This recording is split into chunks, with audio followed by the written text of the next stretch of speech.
Welcome back to MetLife Stadium. A beautiful night for championship football here in this North Jersey Group 5 championship game. Union City coming in at 8-3, and the Montclair Mounties undefeated at 11-0. And the third member of our broadcast team all weekend long here at MetLife Stadium is Amanda Puglisi. Let's check in with Amanda. Well, Coach, Lou, Coach Valdez has had his team in the playoffs since he first took over the program in 2010. But this is the year that they finally kicked the door in, and Coach Valdez says that has a lot to do with the consistency of his program. But this team in particular just happens to be peaking at the right time, and to win it all, they're going to have to play tough and stop, of course, that run game of Danny Webb. Now, you know that Danny Webb and this senior class certainly had a lot of energy coming into today's game. You hear them saying things like, let's go 1-0 one more week while they were warming up. And Coach Fiore says they've been high energy all week, and they couldn't wait to get to this moment. Yeah, Louis, there is John Fiore in his 8th year. Played his high school ball down in Neptune Shore Conference, 1986 graduate. Went on to Montclair State, great football player in his day. Both of these head coaches, Lou, were outstanding football players in their time on the New Jersey gridiron. Of course, Wilbur Valdez also in his 8th year. And you talk about a decorated career, was part of that legendary run for Hoboken High School, graduated in '96, played for the living legend Eddie Stinson, went on to the Louis, Miami, national champ in 1998. Had a real chance, did Wilbur Valdez. Shoulder injuries would sideline his football career. That's why he got into education and coaching. And boy, started his run at Ferris, and now the last 8 years in Union City. Wilbur Valdez has done an outstanding job with Union City in his 8th season. They've been to the playoffs 7 of those 8 years. And on the other side, Montclair, John Fiore in his 8th season as well. How about 6 finals, 3 titles, and 76 wins in those 8 years? Yeah, I mean, listen, it's it's one of the home offices for football, Montclair. They haven't won it, Louis, since 2014. So this group of seniors, they're looking to break through here and etch their name into that Mountie lore of teams that won it all. Union City will kick off left to right on your screen. And there is the ever dangerous Danny Webb getting ready to receive this kickoff in this North Jersey Section 1 Group 5 championship. Montclair coming in undefeated at 11-0.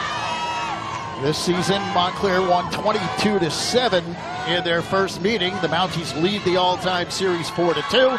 And we are underway in this Group 5 championship game. Webb takes it at the 5. He's to the 10, 15, breaks a tackle, and he's ahead at the 50-yard line. To the 40, he might go all the way.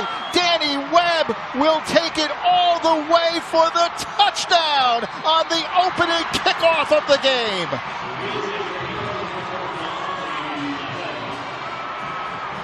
No shocker there to the Mountie Nation. That's the 4th time number 1 in your Montclair program has done that this year. 4 return touchdowns for Danny Webb. And Lou, the great ones know how to seize the moment. It's like his entire career has led to this game, and Wilbur Valdez has got to look in disbelief. How can that happen? John Fiore has seen that time and time again. What a way to start the game for the Mounties of Montclair. Daniel Webb goes coast to coast on the opening kickoff return. Oh, wait a minute now. The touchdown is good. Okay. Crowd got excited on the Union City side for a second, but it is a personal foul, I believe, after the touchdown. So score the touchdown, and then the penalty will be assessed on the kickoff. So Danny Webb, Lou, with his 80th career touchdown. Personal foul on the receiving team, right? The touchdown is good. Penalty be assessed on the opening kickoff. What a wild start to this one. Yeah, Danny Webb, who broke the Essex County scoring record. And just an amazing get for West Point. So now Wilbur Valdez will try and get some field position after they assess the 15-yard penalty. First, we'll have an extra point here, Lou. It's only 6-0. Well, Harry Wiley is in to kick the extra point. He's 64 out of 68 on the season. And he'll look to give Montclair an early, very early 7-0 lead. No, Wiley has had plenty of practice doing this, Lou. They've scored upwards of 70 touchdowns this year. They're averaging almost, that kick is up and it is good. Montclair's averaging almost 50 points per game, 49.1. Yeah, and that was so impressive about their earlier meeting, September 28th, that Union City held them to 22 points. But watch Webb corrals at the 5-yard line, gets some good blocks by the wall right there, and then does what he does best, makes guys miss. And look at the separation speed. He knows where he's going to, right there, getting north and south. The big juke there. And you're going to get into a foot race with Danny Webb. Chances are you're going to finish second. And Danny Webb, look at him go. A lot of fun, a lot of fun. It's always at that initial contact point where you got to get a couple blocks. You give him a little crease to jump through. He found the lane that they created. And Dano Webb.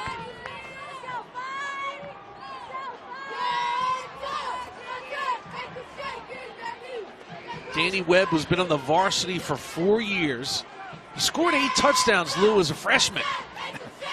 He's a 4-year starter at the running back position. Yeah, so he is the link to their last title. Well, just like that, the Mounties have a 7-0 lead. Union City now will try to regroup. Remember, the 15-yard penalty forces Montclair to kick off from the 25-yard line. Which is good news for Union City. You see where they're standing on their 30-yard line waiting for this kick. So they should get the ball in very good field position. Idea here for Union City, catch the football. Isaiah Reyes and Jeremy Colon back deep, and it will go to Colon. He's at the 30-yard line. He cuts across at the 40, gets outside, then cuts back in, and a good kickoff return brings it up across the 45. So Union City starts with terrific field position, their first offensive possession of the game. Yeah, it was a good job. He caught it on the fly, Lou, got north and south. And now you got a good short field, 45-yard line. Your offense likes that. Lane Diaz is the quarterback, junior, 5'10", 147 pounds. He's 40 of 67 on the year, 588 yards and 6 touchdowns. This is primarily a running team, but he did have one great passing game. We'll give you those numbers after this first play. There's the handoff on the first play from scrimmage. It goes to Reyes. Isaiah Reyes carries the football. Diaz, not much numbers passing, Jimmy, but in one game, he had 225 yards passing against Passaic Tech this season. Yeah, that was a school record, too. And here's Reyes, 139 carries on the year, 850 yards, 12 touchdowns. And he has done an outstanding job. They actually have an excellent 1-2 punch back there in Reyes and Alvarez. Alvarez has over 740 yards. Yeah, Reyes could run the ball, too. A year ago, 1,000-yard back. So, hey, that's going to be the agenda tonight for Union City, is to run the football, move the chains, and keep the Mounties offense off the field. Easier said than done. 2nd down and 6, and the give is to Alvarez. He takes it up the middle for positive yardage. Let's take a look at that Union City offense. The Soaring Eagles averaging a shade over 30 points per game. A look at their offensive line, led by Jose Taveras, 6'4", 265, and Velasco at 5'11", 270 at the tackles. There's your backs and receivers, Reyes and Alvarez in the backfield, Baroa, Rodriguez, and Devin Gonzalez, also an outstanding running back. There's a look at the senior running back for Union City, Isaiah Reyes, 3rd down and 2. Union City trying to pick up that first down, avoid going 3 and out after that big kickoff return. Here is the give to Alvarez. He's got a first down and much more as he blasts his way across the 45 down to the 42-yard line. You're right, Lou. It was a quick blast and outstanding work by the left side of that offensive line. Watch the hole he's got to run through here. Great seal off, and he will hit the hole. Reyes doing some blocking there, too, for Alvarez. Danny Banks on the tackle for Montclair out of the secondary for the Mounties. Yeah, also a good block there, Eddie Coronado. Coronado, first team All-Liberty Conference. Had a solid year. 1st and 10, Union City, and a whistle and a timeout taken by the Soaring Eagles. So the clock stops with 9:26 remaining here in this first quarter. And Union City trailing 7-0. The Soaring Eagles of Union City. Last year 9-2, 8-3 this year. And those 3 losses to some pretty good teams. St. Peter's, of course, in the first game of the season. The other losses to Passaic Tech in a close ball game. And they played Montclair very tough. Held the Mounties to just 22 points. And we say just because it's a team that's averaging nearly 50. Yeah, 2 things jump out on that schedule. That's the last time they lost a football game. Then look at the run for the Roses, their last 4 games. Look at the points they've allowed, Lou. That's nothing but zeros there, my friend. That's 4 shutouts for Wilbur Valdez's defense coming into this game tonight. So that Danny Webb kickoff return touchdown is the first time in over a month they've given up points. Here's the handoff off tackle, and it's Alvarez. He powers his way inside the 40 and picks up a couple of yards on that first down carry. Montclair defense, everybody talks about the offense for the Mounties, but the defense has been terrific as well, led by Kareem Paul up front, 5'10", 225 defensive tackle, and Marcus Crowell. Finn Jensen, Matt Neiman, Willie Matthews, good set of linebackers. There's your secondary, DJ Williams, Danny Banks at the safety positions leading the way.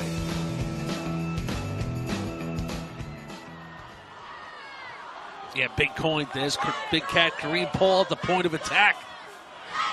2nd down and 8. Off tackle again. It's Alvarez. Alvarez has got his share of carries this year. 83 carries, 744 yards. He's got 12 touchdowns. He's only a junior, so he'll be back next year. Yeah, big, strong, physical, finish the run kind of back. You see him, 5'11", 215 pounds, no stranger to the weight room, and he is a handful. And this is exactly what Union City wants to do now. The ball sits inside the 35-yard line. They're in 4-down territory now, so manageable 3rd down and short with all these big power backs. 3rd down and almost 4 for the Soaring Eagles. Here's a handoff coming wide, and Montclair plays it very well. Reyes could not get outside. Terrific defensive play by the middle linebacker, Willie Matthews, who has 168 tackles on the year. Willie Matthews, watch him and listen.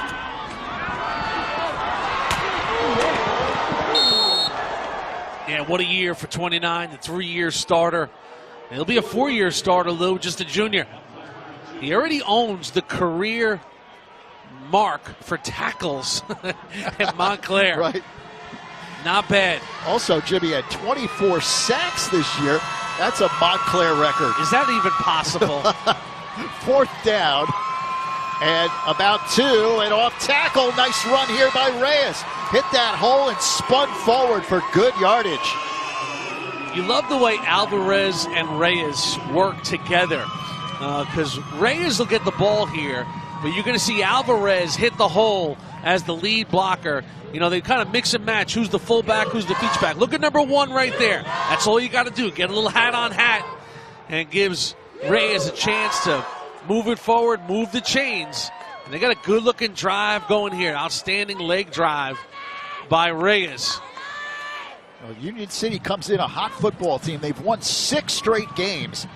Knocked off North Bergen, a rival, 35-0, and Bloomfield, the exact same score in the playoffs here. So they've outscored their opposition 70-0, and bouncing off a tackle behind the line of scrimmage was Alvarez, but Montclair got terrific penetration that time. Yeah, Matty Neiman, he's got some opportunities to play college football. 32 in the black and blue. Lehigh, Lafayette. Watch him come here on a stunt from his linebacker spot.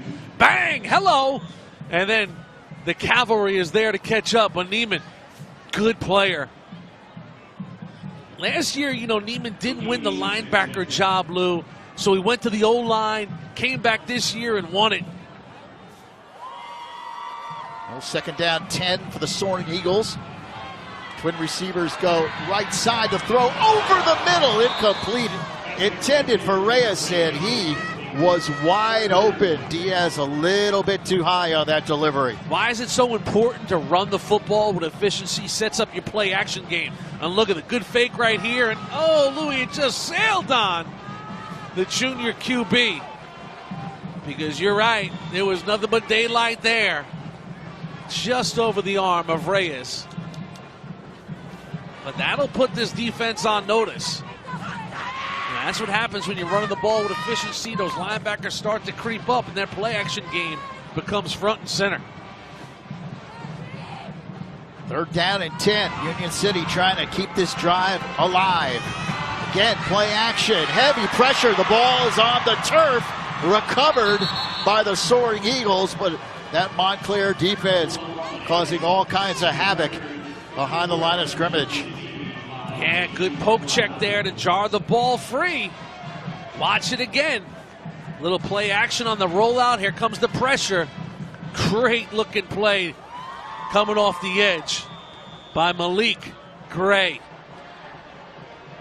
So Malik Gray, who's a 3-year starter at safety, coming up on a blitz. And the worst place you want to punt to on the football field, Lou, the 35-yard line. It's frustrating. And it is fumbled momentarily by Webb, but he's able to hang on at the 8-yard line, living dangerously back there. Well, he knew he wanted to catch it. The ball got to him quickly, but it takes a great bounce. The football bounced like a basketball right there, right back up to Danny Webb.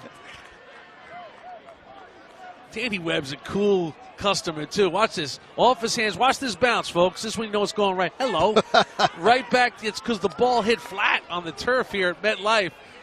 Wow, that could have been a circus right there if they would have got some contact on Webb after it touched his hands. Well, there's a look at Bucknell-bound Taryn Earl, the senior quarterback for the Mounties. What a year he's had. When do you hear these numbers? 130 out of 186, over 2,200 yards through the air, 27 touchdowns, and he's also run for 4 scores in over 230 yards. Another big hole, another great move by Webb as he weaves his way through the Union City defense. The Montclair offense, and what an offensive unit it is, led by a terrific offensive line. Ben Jensen, 6'1", 205, Gary Robinson, Marcus Kroll, 6'5", 345. Receivers, something special here. Charles Murphy, of course, DJ Williams, Daniel Webb, the outstanding running back. There is Webb. And a flag comes in. Legal procedure call coming up here against the Mounties. Dead ball foul. False start. Offense. 5-yard penalty. Still first down. That'll back Montclair up 5. Earl will not be afraid of this moment, Lou. Veteran guy, 3-year starter. He's been a 4-year varsity basketball player, or will be once basketball season starts for him. That's what happens when you go to the state final. The basketball coach is like, hey, man, where can I get these guys? Here's Earl. He fires outside. Catch made. Beautiful defensive play. A great read for Union City. That was Elijah Sparkman coming in on the play. Yeah, that's a pretty good name, Sparkman. And the Liberty White Conference took notice of Sparkman this year. Second-team player, and just great read and react. Sheds the block, and that was a dangerous pass, too. Look at Sparkman, though, man. I mean, that's playing the position right there. Colin Callahan on the catch. That's his 45th catch of the year. It's been a favorite, one of the favorite targets for Earl. He's straight back to throw as all day fires over the middle, incomplete. Union City defense, they're the only team to hold Montclair under 40 points this year. They've also registered 5 shutouts on the season. Tavares leading the way up front at that defensive end slot. Good active linebackers. Reyes is one of them, 5'11", 205. And the secondary has done a terrific job as well, led by Darvin Baroa. Long toss down the field to Callahan, who's open. Down the sidelines he goes, and he takes it across the 45-yard line of Union City. Oh, this is hurtful for the Soaring Eagles. How do you let that happen? A 48-yard play on a 3rd down and 17. But look at Earl here. Good-looking ball, drops it right into a wide-open receiver. And that is just a disaster. Watch Colin Callahan again. He's their leading receiver, Lou. Leads the team in receptions, a 2-year starter. And Earl keeps it himself, dives up ahead across the 40 to about the 38-yard line.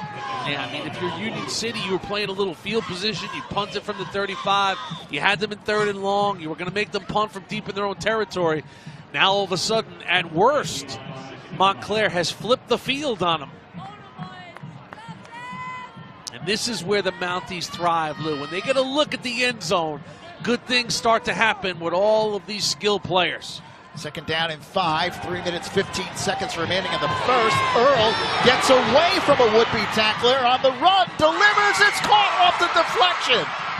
Inside the 10-yard line, DJ Williams on the catch, kept his concentration, and a big gainer for the Mounties.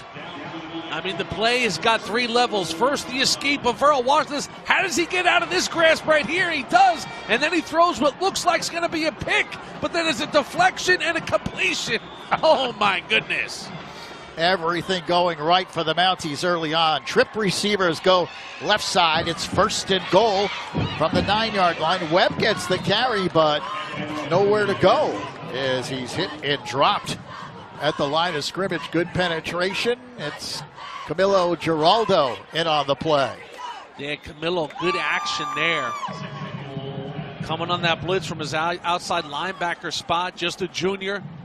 Rock solid campaign for him. And now you've bent a little bit if you're Wilbur Valdez's defense. Don't break. Try and keep him out of the end zone. 2nd down and goal from the 9-yard line. And coming around the left side is Webb. Changes his direction, but again, the Soaring Eagles play it very well. Everyone to the ball, and they stop Webb for no gain. Well, when you think about how Union City was able to contain Montclair and all that speed, they have a lot of speed themselves. Look at the defense. Look at the lateral movement here of the guys in white just coming down the line, holding their contain, and that's just good defense right there by Union City. So 3rd and goal now from just outside the 10-yard line. The trip receivers go to the right side this time, but they go left with the pass. It is caught, but out of bounds. Incomplete. Catch made by Charles Murphy. Pretty nice throw there by Earl, though. So now Montclair faced with 4th and goal outside the 10. Little one-on-one, little fade route. Defended nicely that time by Joel Jimenez. Montclair has not kicked any field goals this year because they've done nothing but score touchdowns. Wiley had 2 field goals last year, but they're going to keep the offense on the field here, Lou, and go for it. So the Mounties go. Here's Earl rolling out. He takes it in. He is in. Touchdown, Montclair. Had to just wait a second to see if he got that foot in inside the pylon, and he certainly did. It's so frustrating for the Soaring Eagles of Union City because, again, you have a deflected ball for a big reception. You got a 3rd and 18 that they move the chains. And then on this play, Taryn Earl's got to get into the end zone on this, and he does just that.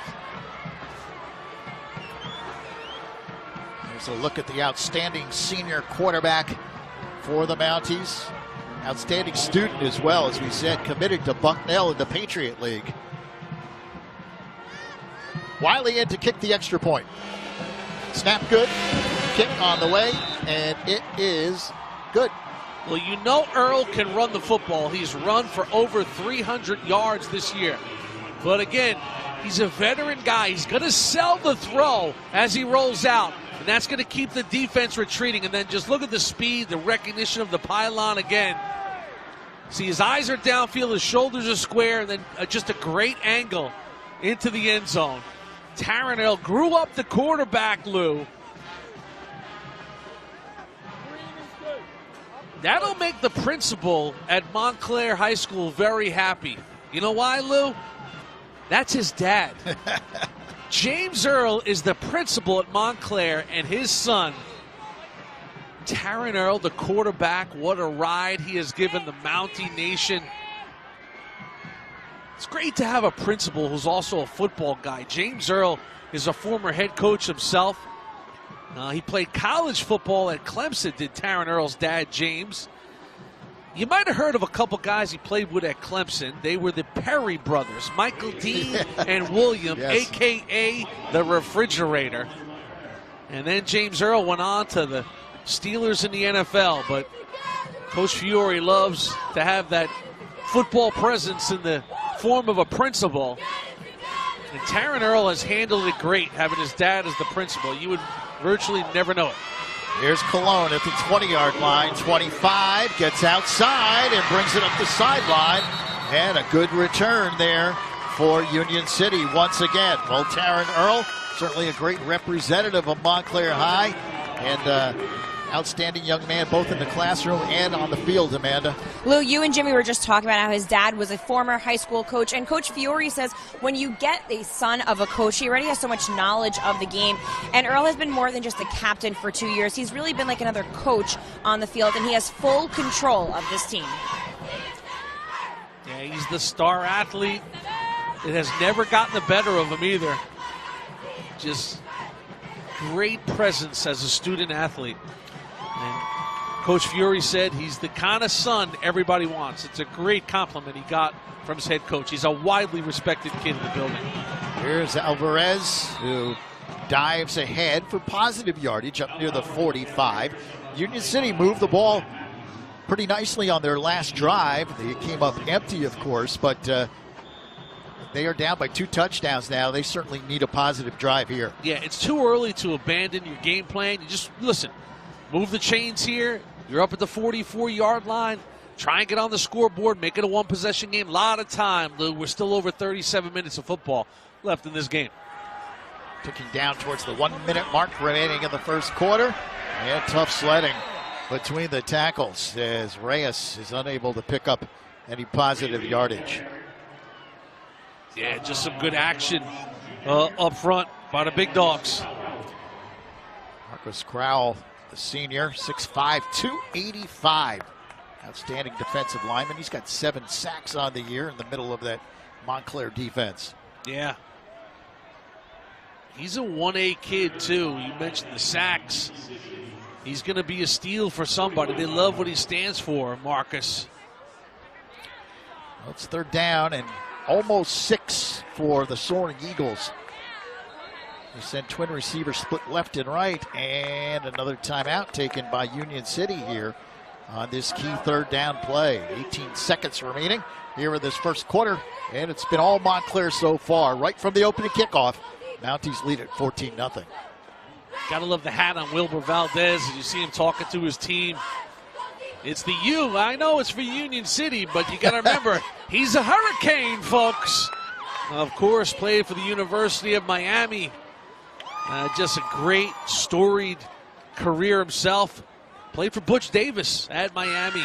Outstanding fullback. And, you know, back in his playing days at Hoboken, they were really the cornerstone of New Jersey public school football. Rashad Casey went on to Pitt. Wilbur, of course, to the U, Miami. Louis Terso at Rutgers. And Ed Stinson, the legendary coach. They had it going, Lou. It was the most dominant public school in the state at that time, those legendary years, 95, 96, 97, the epic battle with Ramapo and Chris Sims in 1998. A lot of fun days. 3rd down play, bullet pass over the middle, and Reyes makes the catch. Terrific throw by Diaz. That was a rocket. Yeah, you're right, Lou. Watch the junior quarterback step into this one on the rocket, on the quick crossing route here. Boom, right there. Perfectly thrown football. Nice route run by Reyes, too. And they have some confidence in him to throw the football. Not a one-dimensional guy by any means. Union City needed that one. They get a first down and a big hole outside. Then plowing over defenders is Reyes. Actually, it was Alvarez. No, it was Reyes, number 3 on the carry. You know, they've been playing with a lot of confidence, Union City, and they're showing a little confidence on this drive, Louis. Well, it's been all Montclair early on. The Mounties right from the opening kickoff as Danny Webb goes 95 yards for the score. And they lead it 14-0. Second quarter upcoming here from MetLife Stadium here on News 12 Varsity.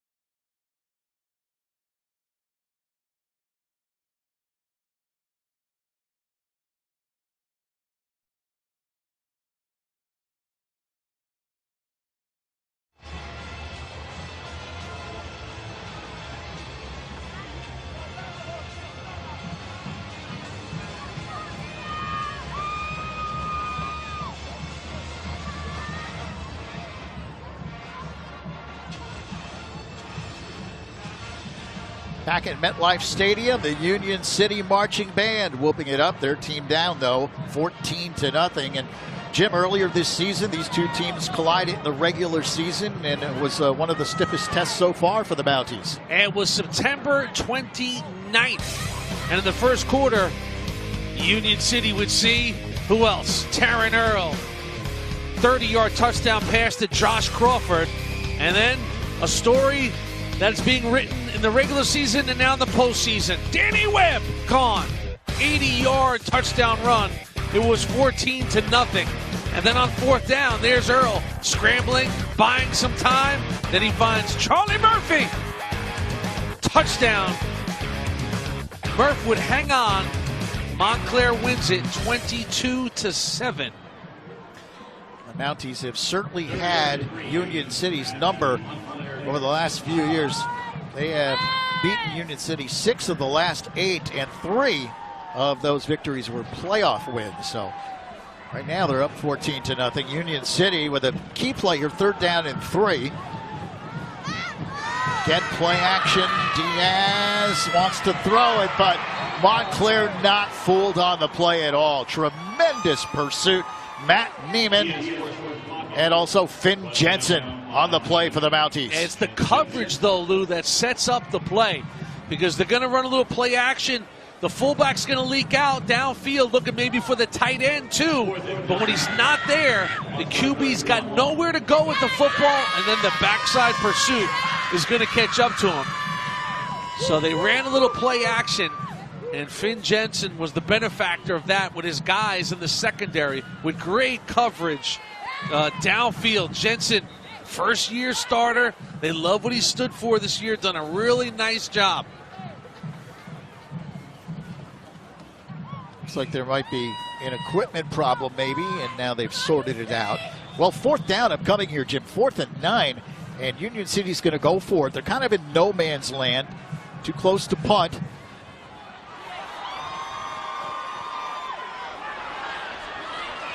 Sent trip receivers to the left side. And Diaz in the gun. He's straight back to throw. Now he steps up and fumbles the football.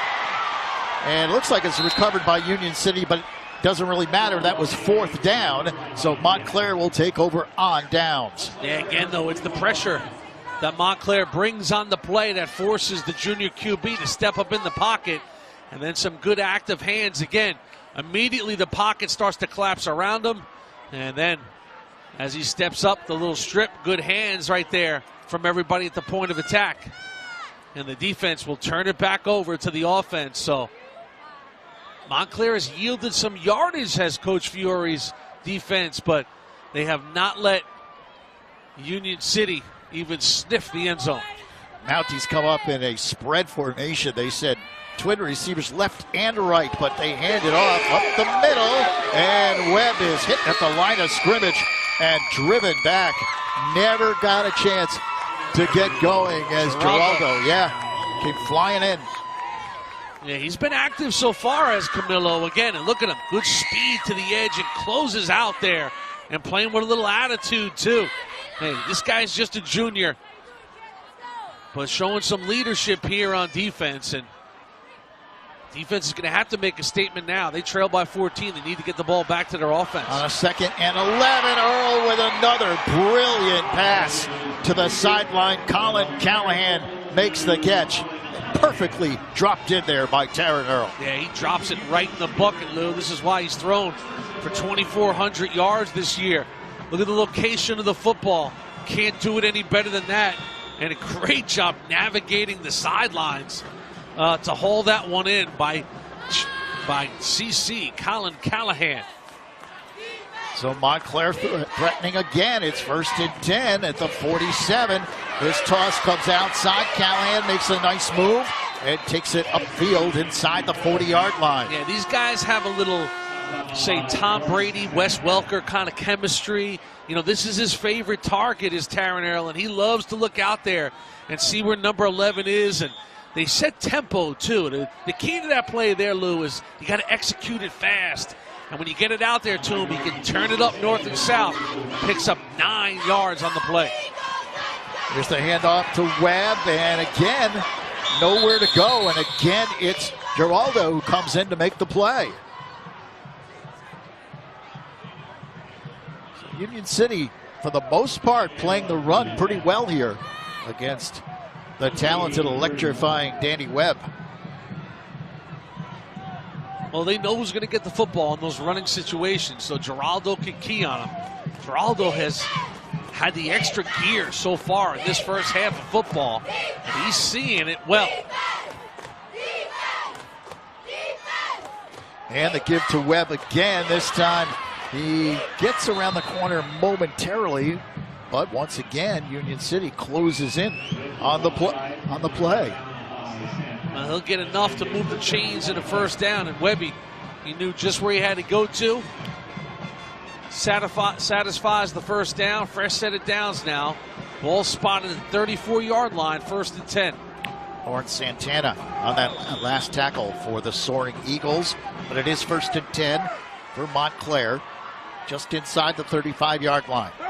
Empty backfield. Now Earl looking right, now rolling out to the left. He fires and catch made. Oh, what a move on the sideline.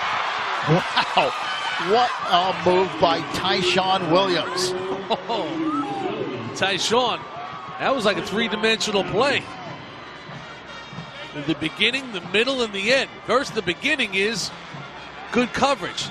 So they go the under route. The middle is watch this move, then watch this second one here. Sticks his foot in the dirt or the carpet. Love the little flip ending, too. Little style there at the end, exclamation point.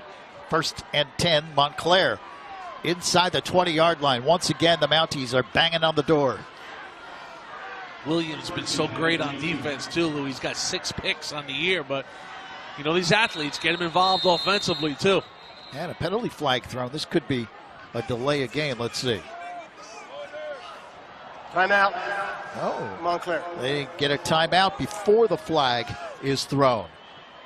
So John Fiore saw that play clock winding down. He takes that timeout. Montclair schedule, they have just bulldozed everyone, as you can see, averaging 49 points per game. Their last 2 games, playoff games, identical offensive performances. 49 points against a good Ridgewood team, 49 points against Bloomfield. Ridgewood, who won this title a year ago against Passaic Tech. You know, Lou, it's amazing. 22-7, pretty convincing win. But when you look at that ledger there, you're like, oh boy, what happened there? Because look at some of those ridiculous numbers and point differentials. The agenda tonight for Union City was, can they put Montclair's feet in the fire? Can they take them to a place where they haven't been, where they felt vulnerable for defeat? Well, they have not done that so far. And Coach Fiore, his run for the Roses seems to be full steam ahead as they lead by 14, and now they're into the red zone again. Earl fires. It's caught inside the 10-yard line, still on his feet and driving inside the 5. What a play by DJ Williams, who makes the catch, his 25th reception of the year. Yeah, Williams, 3-year starter, playing alongside his first cousin, who we just saw that catch the ball a moment ago, Tyshawn Williams. Their dads were brothers once upon a time playing for Montclair. You got to love it. The cousins catching consecutive passes. It is 1st and goal for the Mounties at the 4-yard line. Looking to put a lot of distance between themselves and the Soaring Eagles.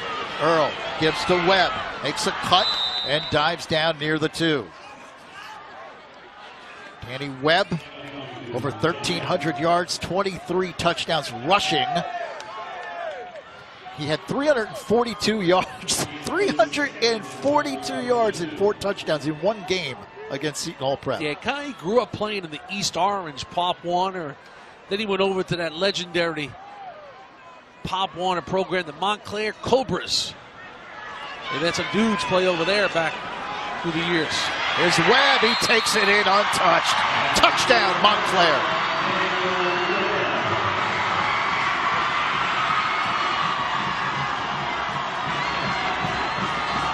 Without the early contact, it's a recipe for disaster because nobody accelerates into space like Danny Webb. And he just showed you that gear right there. And he was flying through the middle of the end zone, Lou, there. The West Point bound Danny Webb takes it in for another Montclair touchdown. That's his 24th rushing touchdown of the year, his 27th touchdown overall. 81 for his career now, and Wiley in to kick the extra point. Penalty flags down. Kick is true. What you love about Webb, Lou, and you mentioned Dead ball penalty, false start, offense, 5-yard penalty, repeat the try. you know, he's received so many honors and accolades and the yards and the touchdowns and going to Army, and he's just really gone on record saying the only number that matters to him is 12. He wants to go 12-0. He wants to win that state title with his buddies, with his boys, because, you know, 2014 is way too long for the Montclair football nation to go without a title.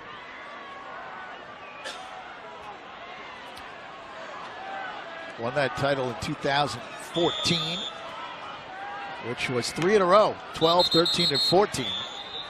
And during that period, Jimmy, they went 35-1 during that 3-year period.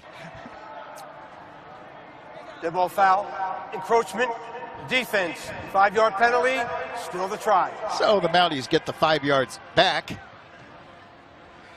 Yeah, and of course, Wilbur Valdez now, Lou. A couple bad breaks have gone against him. Opening kickoff return for a touchdown, and Montclair's in a big hole now. And they've put up points all year long. Well, playing catch-up is not their forte. They've won their last 2 games by a combined 70-0. Extra point try, kick is up, and it is good. 6 minutes, 15 seconds remaining in the second quarter. And the Mounties, on a 7-play, 68-yard drive, are in command. They lead it 21-0. You know, you mentioned Danny Webb, 4 years on the varsity. It's because look at the acceleration here. Just great job blocking by the guys up front. Again, look at the push. There's no contact with him until he's over the goal line. And you give credit to those guys up front, you know, for getting that nice push there. Nasir Thompson, Marcus Crowell, Sebastian Fortune, the center, Jensen, the right guard, Gary Robinson, the right tackle. And those guys deserve a lot of credit for all these yards that Webb and Earl have put up. And they've done an outstanding job. Well, Coach Valdez hoping for a good kickoff return here to give his team some decent field position. They're down 21-0, but of course if they can get in the end zone to get a score before halftime, they can creep right back into this game. Well, Montclair has virtually equaled the total they had in their September 29th meeting when Montclair beat them 22-7. So the Mounties were on alert that this team can play Union City, and they're here for a reason. This kick on the ground and a good kickoff return for the Soaring Eagles. Well, a good start today for Danny Webb. The kickoff return for a touchdown and a touchdown run, Amanda. Well, Webb's older brother played for this team in 2010, and everyone would say to Coach Fiore, wait until you see his younger brother, Danny. He would be playing tackle football with some of the guys on varsity when Danny was just in the 3rd grade, and even then he was elusive. The guys on varsity couldn't tackle Danny Webb. Yeah, that's the kind of area it is, though. I mean, they see those cats from a young age in Montclair. They have wonderful feeder programs, great commitment to youth football. There's a huge hole up the middle for Alvarez. So Jeanne Alvarez with a big hole to run through. He takes advantage, and he's got a first down run for the Soaring Eagles. Yeah, again, watch these guys at the point of attack here. Good space for Alvarez to run through. Gets that block on the second level, and Alvarez is a good-looking football player, man, when he gets going. And this whole line's had a really good year because they have done their damage on the ground. We talked about the Montclair offense. Union City averaging 30 points a game with plays just like this. Here's Reyes, and he takes it inside the 5-yard line. Well, they got it this time. Similar to the play earlier in the first quarter that was just overthrown. This time, watch Diaz put it right on the money again. They get you thinking run, little play action, release by Reyes, and a big play right there. So now Union City threatening to get on the board. They're down 21-0. 5 minutes and 25 seconds remaining in the second quarter. Split backs behind Diaz. He hands it. No, keeps it himself. Looking for a block on the corner. Not going to get that block. And Montclair rides him out of bounds. DJ Williams over there on the play along with Malik Gray. Excellent pursuit to the football by Williams and Gray. I mean, no back down here. They shed the block. And the QB just has nowhere to go. DJ Williams. Well, he loses yardage on the play. It's a second down and goal now. Malik Gray, such a smart, high football IQ kind of football player. They love how coachable Malik Gray is.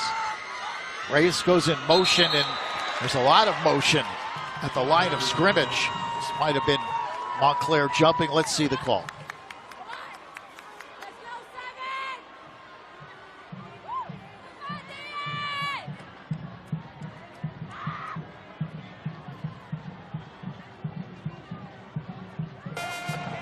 Dead ball foul, encroachment, defense, half the distance to the goal, still second down. Well, that's helpful too. For Union City, a team that wants to pound it inside now. And that'll move the ball inside the 5 to the 4-yard line. So you expect to see the big back here. Alvarez handle the football.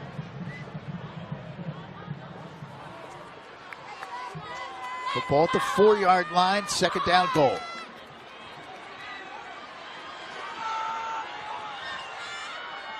Montclair showing blitz. Big hole on the left side, diving in.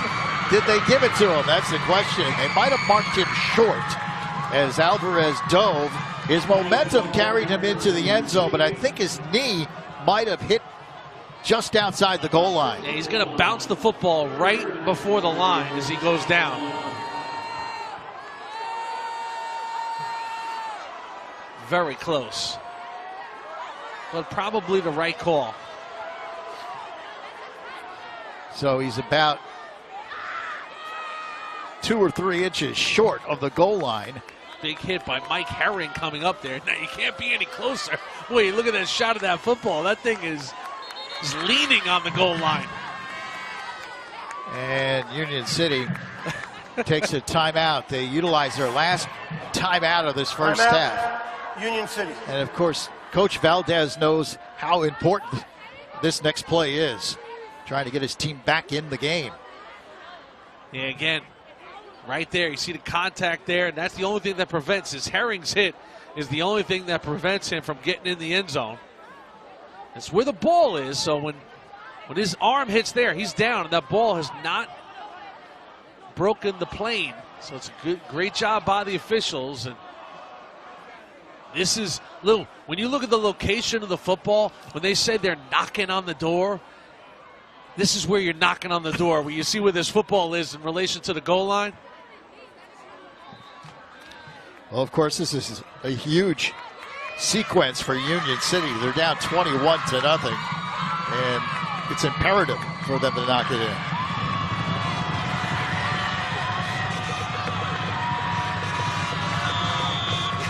It's pretty close, eh, Lou?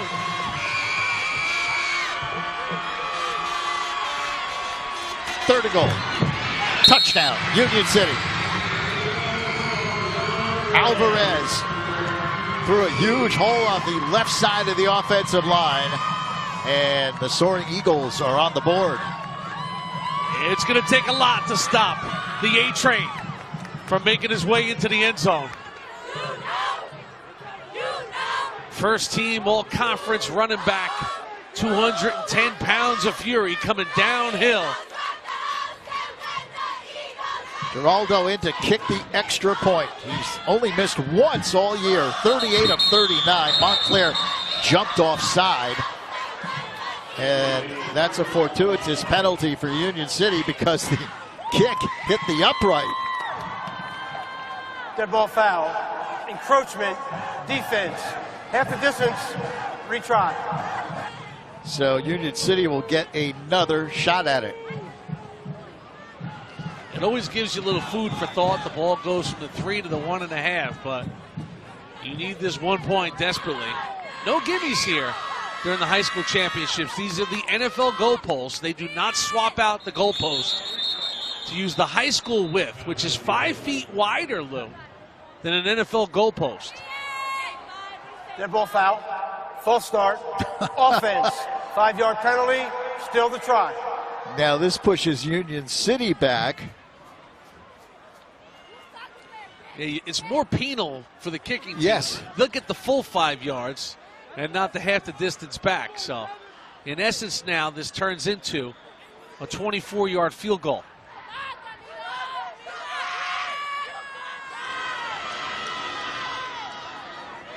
Snap good. Kick on the way. It is good. He drills it through with 3:27 remaining here in the second quarter. It's now a 21-7 game. It's a great response. You had the big pass play of Diaz to Reyes, and then the A train. Here he comes. No shot. That guy is a load coming downhill. 1-yard touchdown run. There's your key play, the 43-yard reception. 5 plays, 61 yards.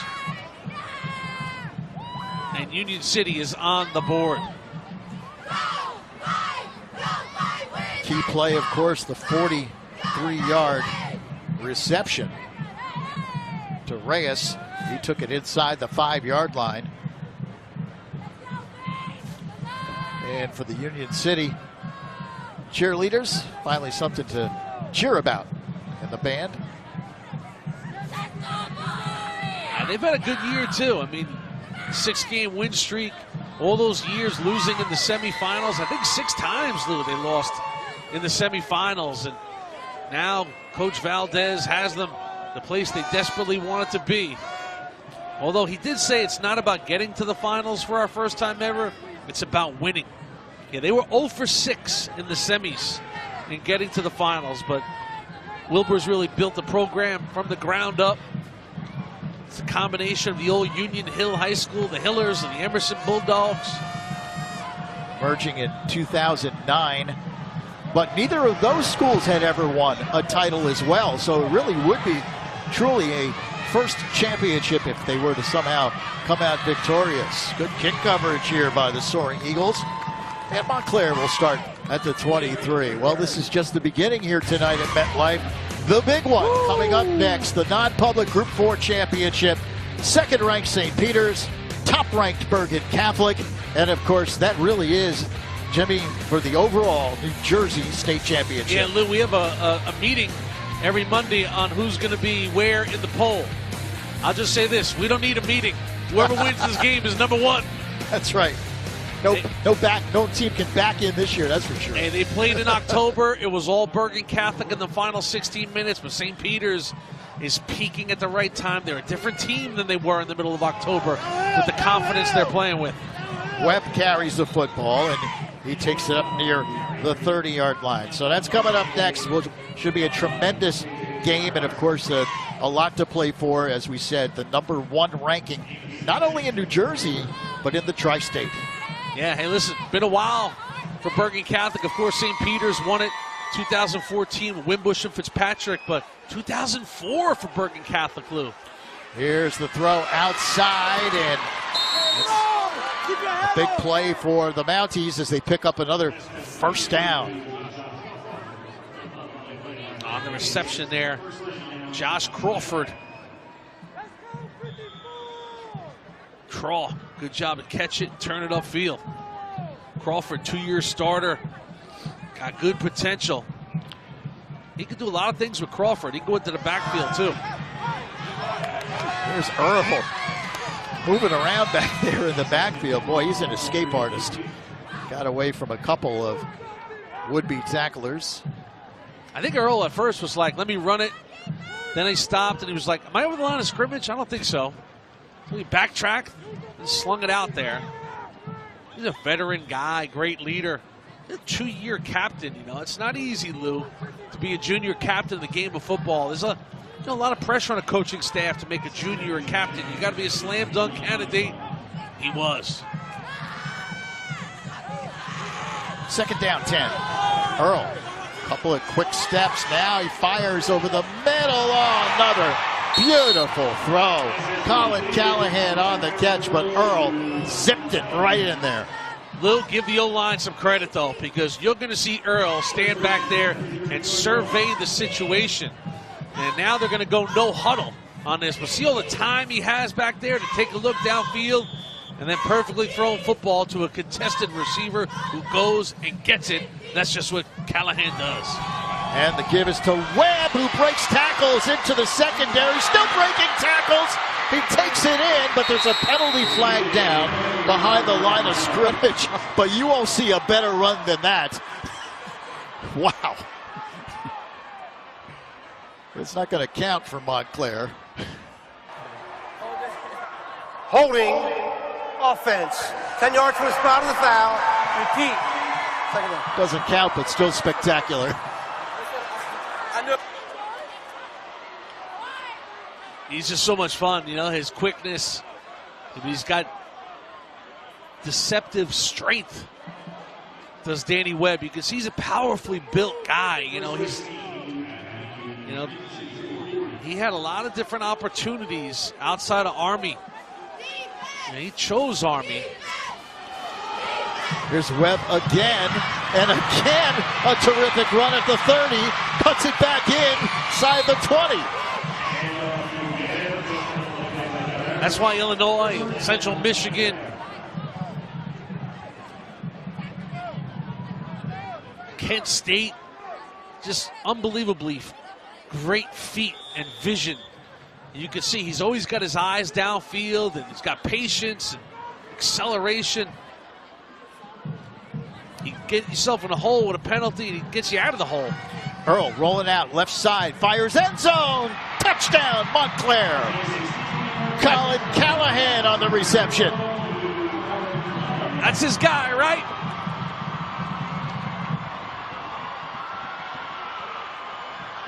You know coming into the night, he's going to look for his favorite target, and Callahan just runs such crisp routes. You know, he's been running those patterns for 2 years, and Earl is the guy he looks for. Just wonderfully done. And that is just a painful result for Union City, Lou, after scoring, getting back in the game, under 3 minutes to the half, just get into the locker room at 21-7. And Montclair just comes right at you with an aggressive, short drive down the field. Short when it comes to the time of the drive. They got after it. Wiley in to kick the extra point, and again, he puts it right through. 1:41 remaining in the first half, and the undefeated Mounties of Montclair are in complete command. They're up 28-7. Yeah, Bucknell got a great quarterback coming their way in the 3-year starter, Taryn Earl. And on the rollout on this touchdown, just a great job in looking for his guy. C.C. Callahan, watch it again, squares up his shoulders. Look at the location of the football. Good zip on the football, gets it there. And Callahan, receivers love quarterbacks like Earl because they get the ball there. Wonderfully gifted athlete is Crawford and Callahan. Is Colin Callahan and Taryn Earl. You know, Earl, of course, burst upon the scene as a freshman, but that was not going to be an easy equation because Elijah Robinson was the quarterback when he was a freshman, leading this team to the three-peat. Earl waited his turn. That turn came as a sophomore. Now he's been a 3-year starting quarterback, and Montclair is doing what they do, Lou. This is what you hope when you come into a state championship game. Can you be what you are? You know, it's always going against great resistance in the opponent that can prevent that from happening, but boy, they look like themselves tonight. You know, Earl running and gunning, finding receivers, Danny Webb, and of course Colin Callahan. The target he looks for most of all. Callahan is off to a huge night on this night, catching the football. 6 catches, 131 yards, and a touchdown. We are still in the first half. Well, Union City, not a lot of time to work with here. 1:40, and remember, they have burned all 3 of their timeouts, so they're going to have to put the pedal to the metal if they want to do anything here offensively. And Diaz fires, and it's broken up. Penalty flags thrown from 2 different directions. And Darvin Baroa applauds the official's call.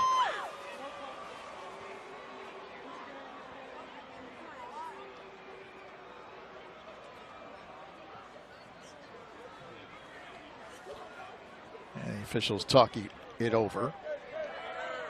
Just saw Darvin Baroa, by the way. 22 receptions on the year. He's the favorite target of Diaz. In that game against Passaic Tech, where Diaz had 225 yards throwing the football, 214 of them went to Darvin Baroa. He also set a school record in that game. So you got 1:35 now if you're Union City. You know, sometimes I sit during these games, Lou, at the end of the second quarter, and I go, who gets the ball first to start their third quarter? Let me see who kicked off.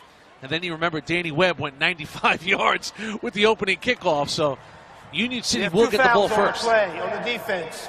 All right, we have defensive pass interference, all right, and a personal foul on the defense. Both penalties will be assessed. That's what we call a 30-yard penalty. So now if you're Union City, this changes the equation a little bit. You got time to work with. You don't have any timeouts now. Of course, in high school football, the clock will stop if you get a first down because now the ball is going all the way to the Montclair 40. Coach Fiore's like, my goodness, 30-yard penalty. How's that happen? Well, it brings up a 1st and 10 at the 40-yard line. Now let's take a look at the bracket here in North Jersey. Section 2, Group 1. Group 5. North 1, Group 5. Jimmy, help me out. Well, the defending champs got knocked out by Montclair. That would be Ridgewood. And you can see Union City 35-0 over North Bergen, 35-0 over Bloomfield. And this was the matchup. The 2-seed Passaic Tech losing right out of the gate. The state finalists from a year ago to Bloomfield. And Union City is the 3-seed getting here to the finals after they knocked off Bloomfield. So now all of a sudden, Wilbur Valdez is thinking, hey, maybe we can get something on our way out the door here and recapture a little momentum. You know you're going to get the ball first if you coach Valdez and start the third quarter. But you got to be aggressive because you're down 21 points. Minute 35 left here in this second quarter. The handoff comes wide. This is Alvarez trying to get outside. He is not going to get there. Willie Matthews with great pursuit. Willie Matthews. I mean, sometimes you get these stats and you're like, wait a minute, that guy's got 173 tackles. I mean, come on, but did you see the pursuit to the football by the 3-year starter, Willie Matthews? I mean, that was something to behold. You talk about closing speed right there. You see that? One number, 35 tackles for a loss of the season. Here is Diaz. He fires a bullet over the middle. Catch made inside the 20-yard line. Another brilliant pass by Diaz, and Reyes picks up extra yards after the catch. And you're right, Lou. He puts it right where it has to be. And look at them going no huddle real quickly.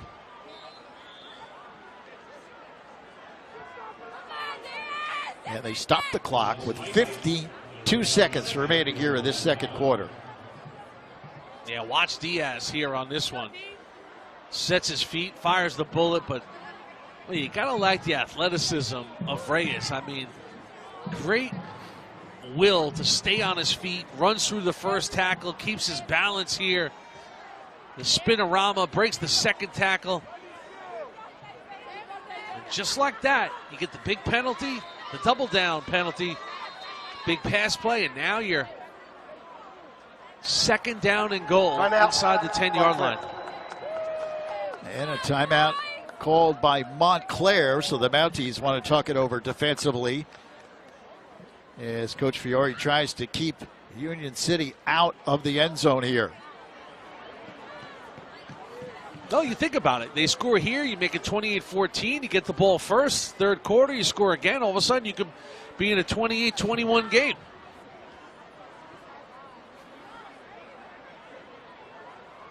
Well, Union City not far away here from MetLife Stadium, Amanda.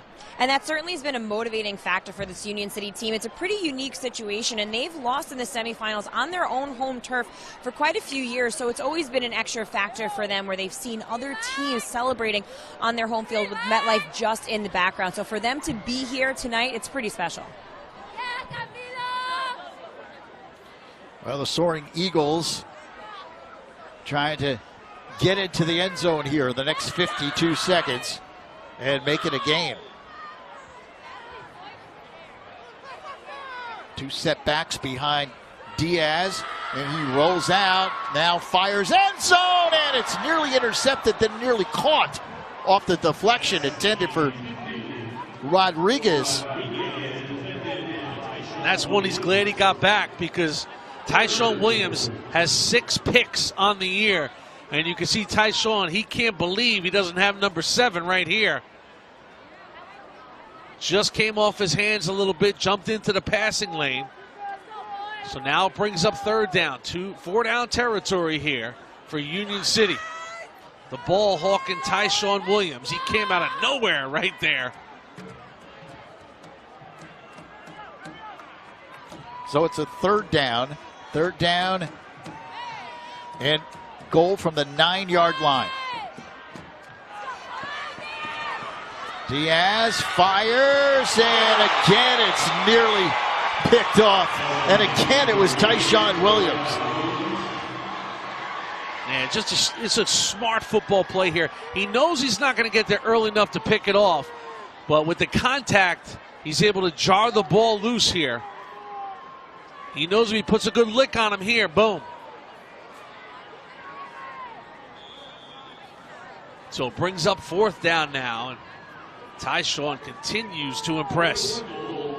Their dads, of course, Tyshawn and DJ, their dads, Damon and Darryl, played on the 94 and 96 Montclair state title teams, and now these two first cousins, high impact players. They've had great years as 3-year starters. Diaz in trouble. The ball's on the turf. Penalty flags are down as well. Well, these penalties are going to be declined if they're against Union City, and the half is going to end right here. But for the third time tonight, the active hands of Montclair have knocked the ball loose. It has been a penalty-filled first half.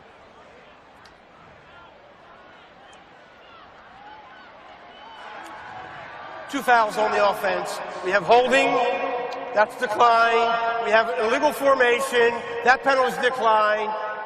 1st and 10.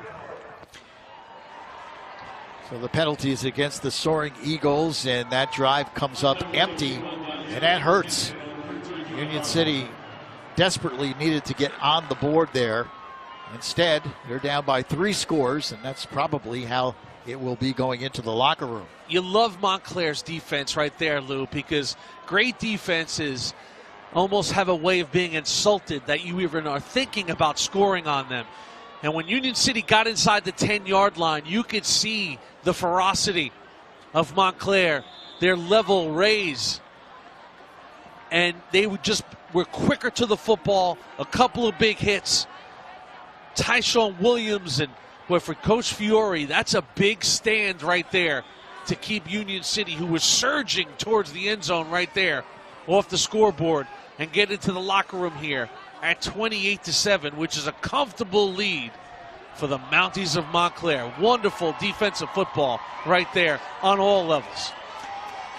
Big first half for the Montclair Mounties, and it happened right on the opening kickoff as Danny Webb took it 95 yards, setting the tone for the Mounties. And they go into the locker room up by 3 scores. Our score at halftime here in this North 1 Group 5 championship game. Montclair 28, Union City 7. The Mounties a half away from an undefeated season and another state championship. Halftime activities coming up next here on News 12 Varsity.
Welcome back to MetLife Stadium. We're at halftime here of this North 1 Group 5 championship game.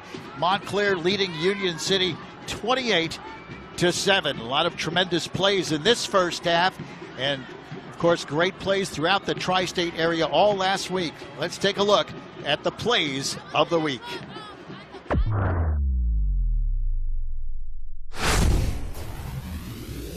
Oh, yeah, this, my friends, is the latest, greatest version of the News 12 Varsity Plays of the Week. It's the football time of the year. It's an all-football version. On this Plays of the Week, football from Thanksgiving weekend and state championship weekend in New York State. You know the rules on this show. We'll roll out the plays, tell you what we thought the pecking order was, and then we will ask you to decide, to vote, and tell us what you think the order shall be. We start this show with play number 7. It is football, Carrier Dome. And if you're Pleasantville and you're playing in the Carrier Dome after Thanksgiving, you know one thing. It's for the state championship. Peeville, in their great football history, has plenty of section titles. One thing they don't have is a New York State championship. Peeville was taken on Shenango Forks. They have 5 state titles in their history. Could Peeville win it?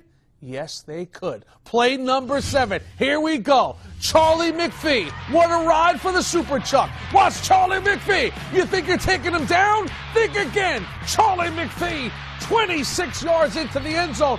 Pleasantville is a state champion in New York State. Play number 6. It's Thanksgiving football. Roselle and Roselle Park, 100th meeting. Patrick Gergich to Enzo Brutus. Oh, Enzo! Look at that one right there. The one-hander. Roselle Park wins it 7-6. To play number 5, to the beach. Manasquan and Wall. Luck Butkus, look at this. Knocks the ball out of the receiver's hands. And Jack Fabian. Look at Jack. Action Jack gets the pick right there. Manasquan wins the game. To play number 4, New York City semifinals. Lincoln and Curtis. Curtis is the defending city champ. Why? Because they got these guys. Quincy Barnes and the AA Express. Ahmad Anderson. Nobody goes up in traffic in New York City like Ahmad Anderson and comes out with the football. The AA Express gets played number 4 on the Plays of the Week. To play number 3, we go to the Long Island Championships. North Babylon, highly decorated team when it comes to the Long Island Championships. But on this day, for them to win an LIC, they'd have to beat the standard, Garden City. Garden City with 6 Long Island championships on their resume. Going for number 7. The Trojans had won 23 straight games. Win number 24 would give them, yes, another Long Island championship. Trevor Yaboa Cody, here he comes. Touchdown Dan tells the story.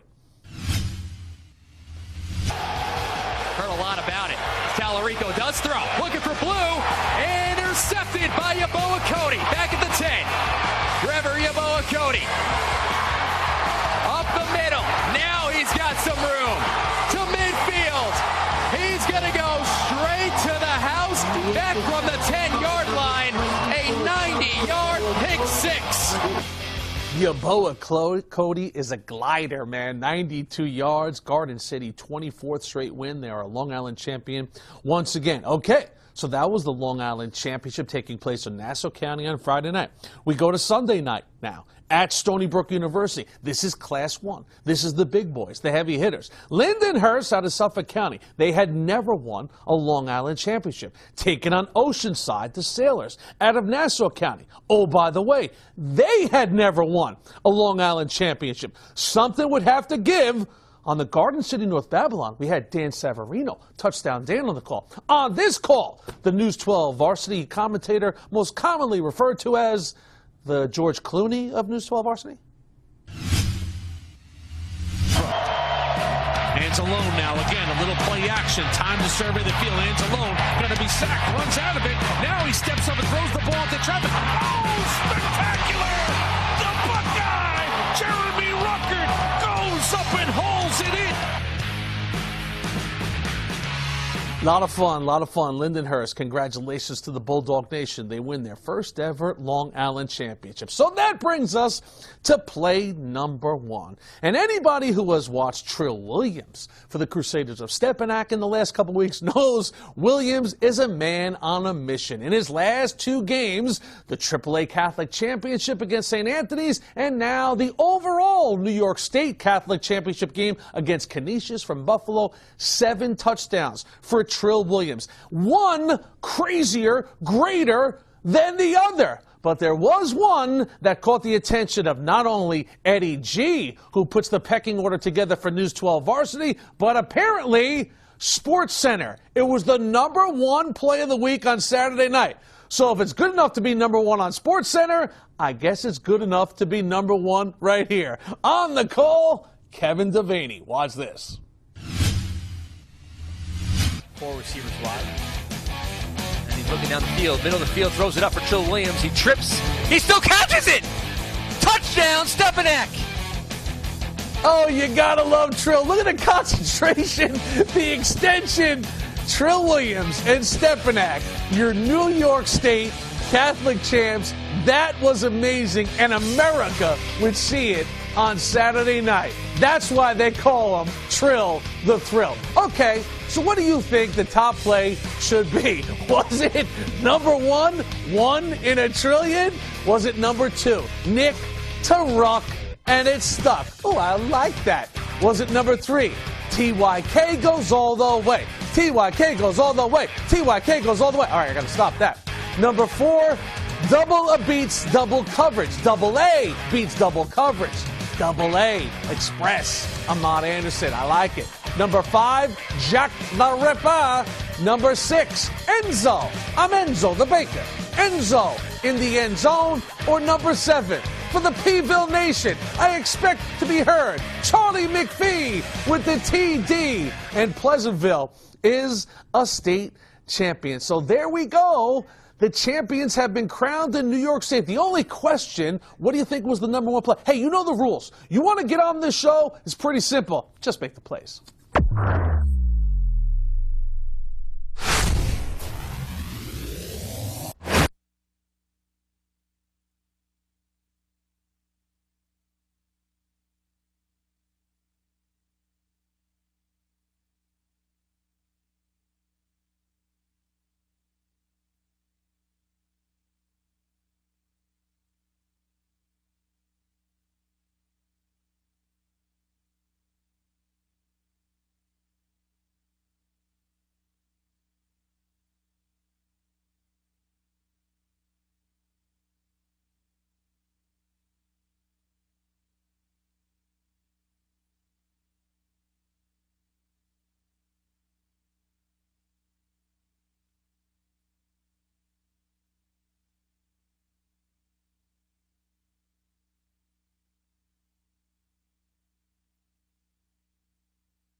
Back at MetLife Stadium, Montclair leading Union City 28-7 here at the half. Of course, Bergen Catholic, St. Peter's Prep coming up next. Here's a look at a preview of that game from Huddle Up. Well, everyone, welcome to the final Huddle Up of the football season. Football is one of those seasons where you think it's going to take forever and it goes by in the blink of an eye. So we're almost at the finish line now. We're going to bring in Mike Kinney to talk some of the final football games. Of course, the championship games. Mike, it is finally time to hand out the hardware in the Garden State. It finally is, and like you said, Amanda, the season goes by so fast. I felt like I was at preseason games like last week. You know, it's amazing. Football just spins by. Yeah, it really seems like just last week you and I were at Don Bosco, and now we're going to start talking about the non-public, Group 4 championship. That's the one we're going to start with, and it's St. Peter's Prep and it's Bergen Catholic. This is one that we have all been waiting for the longest time. And let's start with the Marauders first. Listen, they faced Bergen Catholic October 14th. They lost, and the score, Mike, looked like it was so lopsided in favor of the Crusaders. But you look at the Marauders now, they are one of those teams that truly has gotten better as the season has gone on. They've gotten so much better at minute. They really have. And one of the areas where they really established some strength, which they really struggled to do early in the season, was their running game has become definitely a stronger source of advancement. They move the chains a little better in the running game. When they get a lead, they can protect it a little better by running clock. They're just doing a solid job that way, and it comes down to obviously what the guys on the offensive line are doing, and that's Grady Smith and Max Telemack and William Waltman are doing a great job of blocking, and they're doing it for Zamir Mickens has stepped in and done a good job in that running game. Don Maleo has done a good job all season. Anthony Sumney has stepped up as sort of a surprise element of the running game. We believed he would add to it early in the season. Now he's kind of showing what we believe. And, of course, Masai Maynor, the guy we talk about all season long, what a tremendous athlete he is. He's the QB, but he can run. He handles himself very well outside the pocket. He's a danger. You've got to respect that. So I think that's one of the stronger sources for St. Peter's that maybe they didn't establish early in the season. Maynor could always throw the ball, and they could always play defense. The running game has gotten stronger.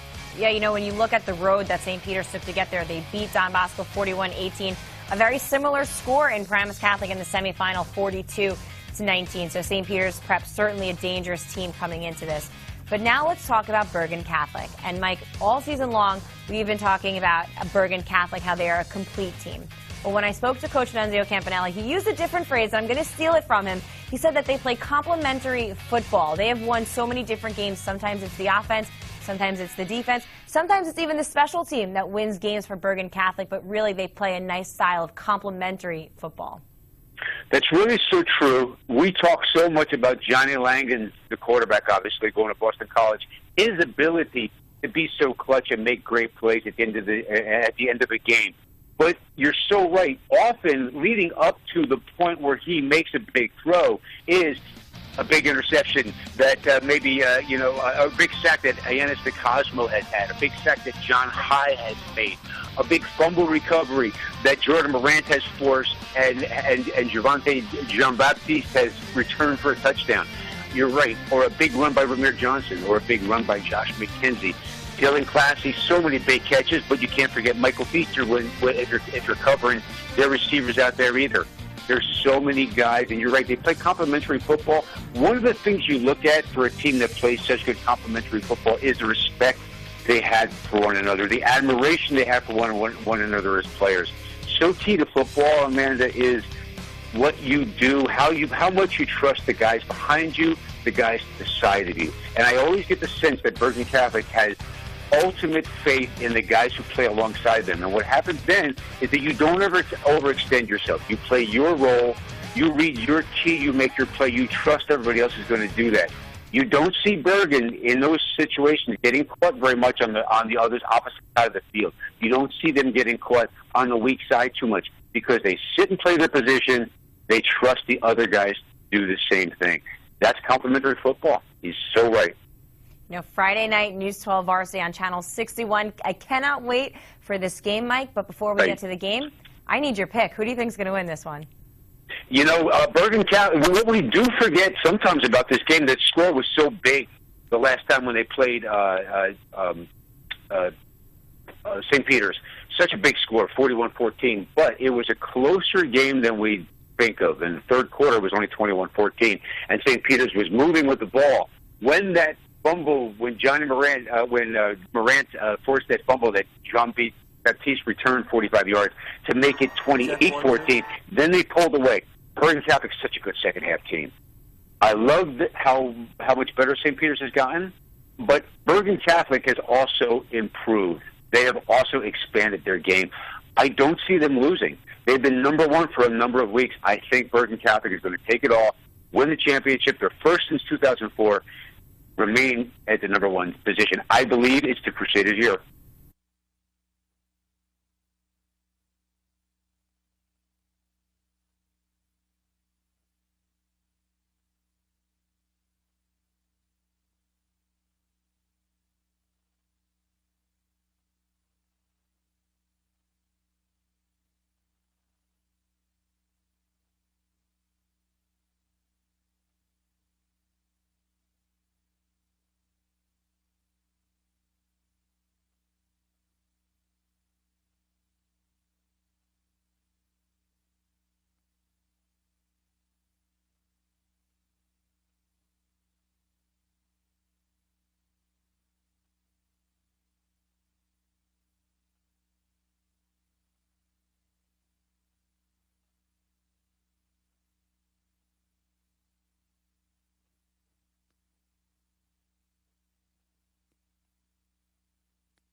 Welcome back to MetLife Stadium on this Friday night, championship football night. Montclair leading Union City 28-7 in the North 1 Group 5 championship.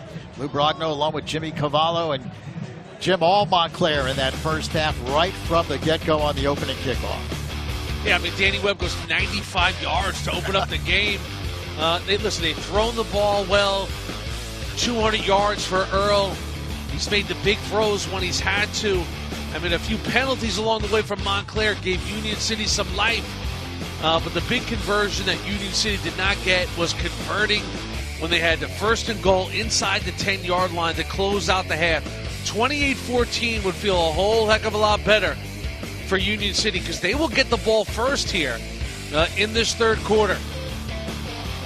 Now let's check in with Amanda on the sidelines. Well, Union City came out of the tunnel and they were all business, Lou. When I spoke to their coach, he said we had 2 major mistakes in that half. The first was kicking off to Danny Webb, and the second was leaving points on the board, off the board right there to end the half. Now, they're all business, like I said, but there's no fight in this Union City team. Now, on the other side for Montclair, of course, Coach Fiore was happy with the play of guys like Earl and Webb and Callahan, and he's expecting a big half from them as well.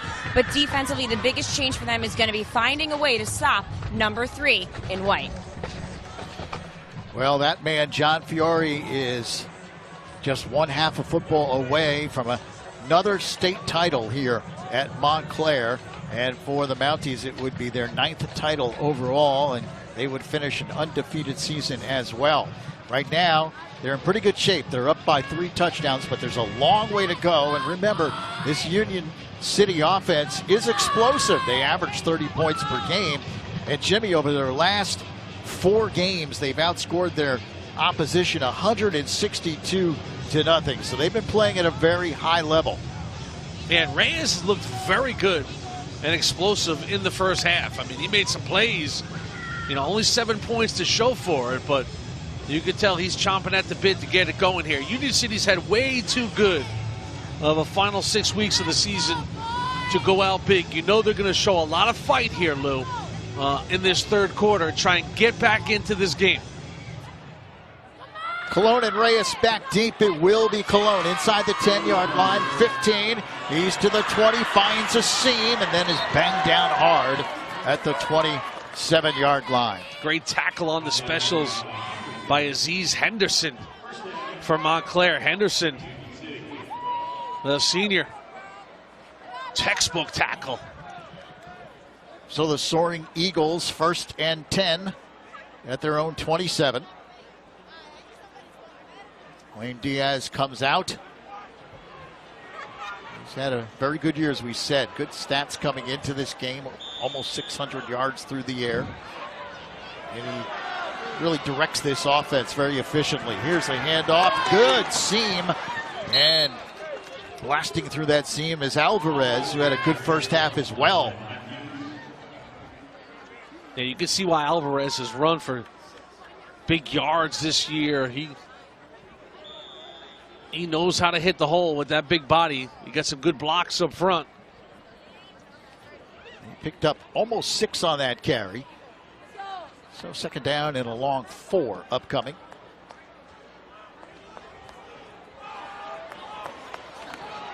Diaz, quick step, fires outside, and that's incomplete. A little bit too low for his intended receiver, Darvin Baroa.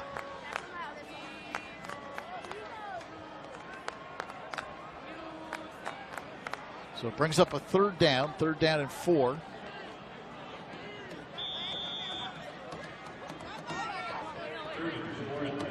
Diaz gets the play from the sideline. Very important opening possession here for the Soaring Eagles, already down by 3 scores. They certainly don't want to go 3 and out on their opening drive. Reyes in motion. Diaz rolling out right side on the run, delivers, and Reyes makes the catch. Good looking play that time by Union City, and that will move the sticks. Yeah, you can see why Diaz, athletic, throwing the football. And just these guys are multifaceted here. On the run, up top to Reyes, and Reyes just continues his big season. You know, the guy ran for nearly 1,000 yards and 10 touchdowns, and you can see coming out of the backfield. He can also catch the football. Now, Union City's got an experienced O-line here, and they want to punish you with the running game. Problem is they're down 21. And it's a direct snap to Reyes. It's the first time we've seen that here tonight by the Soaring Eagles, and he takes off across the 45-yard line. Good pickup on 1st down. Yeah, listen, this is a dynamic kid. Reyes is, you know, the likes of LIU Post and New Haven and Pace and St. Anselm offering him, and the guy just knows his way how to navigate around a football field, using the stiff arm there. Good quality yardage on 1st down, picked up about 7. 2nd down and about 3. Here's the give around to Reyes, coming around the end, and he should be pretty close to the 1st down. Let's see where they mark that. It looks like it will be another. Well, no, he's about a half a yard short. Thought he might have picked it up, but he stepped out just shy of midfield. Stops the clock. 10:03 remaining in the 3rd quarter. Good crowd on hand for this Group 5 championship game here in North Jersey Section 1.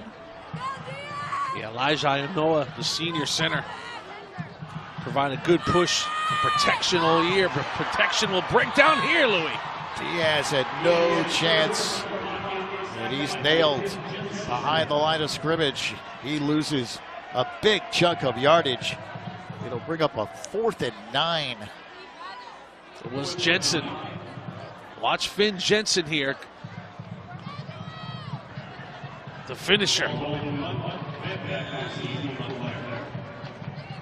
First action there in the pursuit was Willie Matthews. Willie Matthews is the quickest pursuer of the football we've seen all year, Lou. He is a rocket out there. Booming kick is fielded by Webb. Makes a couple of unbelievable moves and takes it up to the 35-yard line. Well, Finn Jensen has had a terrific year all season long for that Montclair defense, Amanda. Yeah, and he's actually playing a new role this year. You know, they lost a lot of players to graduation last year. This coaching staff knew that they had some spots to fill, and Finn Jensen was so all in. He did everything, Lou. He changed his number from 41 to 51. He used to be a tight end, but now he's playing the lineman position.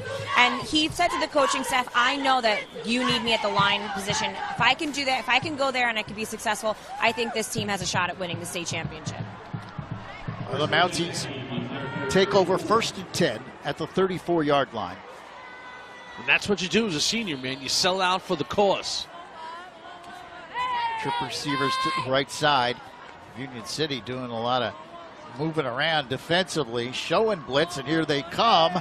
And the give, though, is to Webb, and he spins up to the 35. So Reyes coming in from his safety position. He was showing a safety blitz. As a little Army on Army football there. Tavares, number 54, bound for Army. The ball carrier, Danny Webb, also going to Army. And maybe they'll talk about some of these encounters, Lou, in their Army dorm room next year. 2nd down and 9. And that one off the mark. A rare off-target pass by Taryn Earl. Of course, they'll have to talk about it early in the night. You got to set the alarm for about 4:30 in the morning. You see Earl tonight, 10 of 14, efficiency 199. Had the nice looking touchdown to Callahan. Rock solid night, also running the football. 3rd and 9, 8 minutes, 45 seconds remaining in the 3rd quarter. Montclair with a 3-touchdown lead.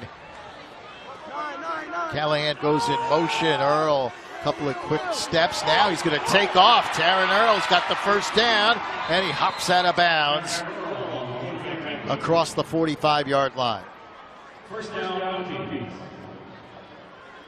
Yeah, Earl has all the career passing records. See Earl's eyes downfield and the receiver dragging the defenders with him. Good release. 1st down, Montclair.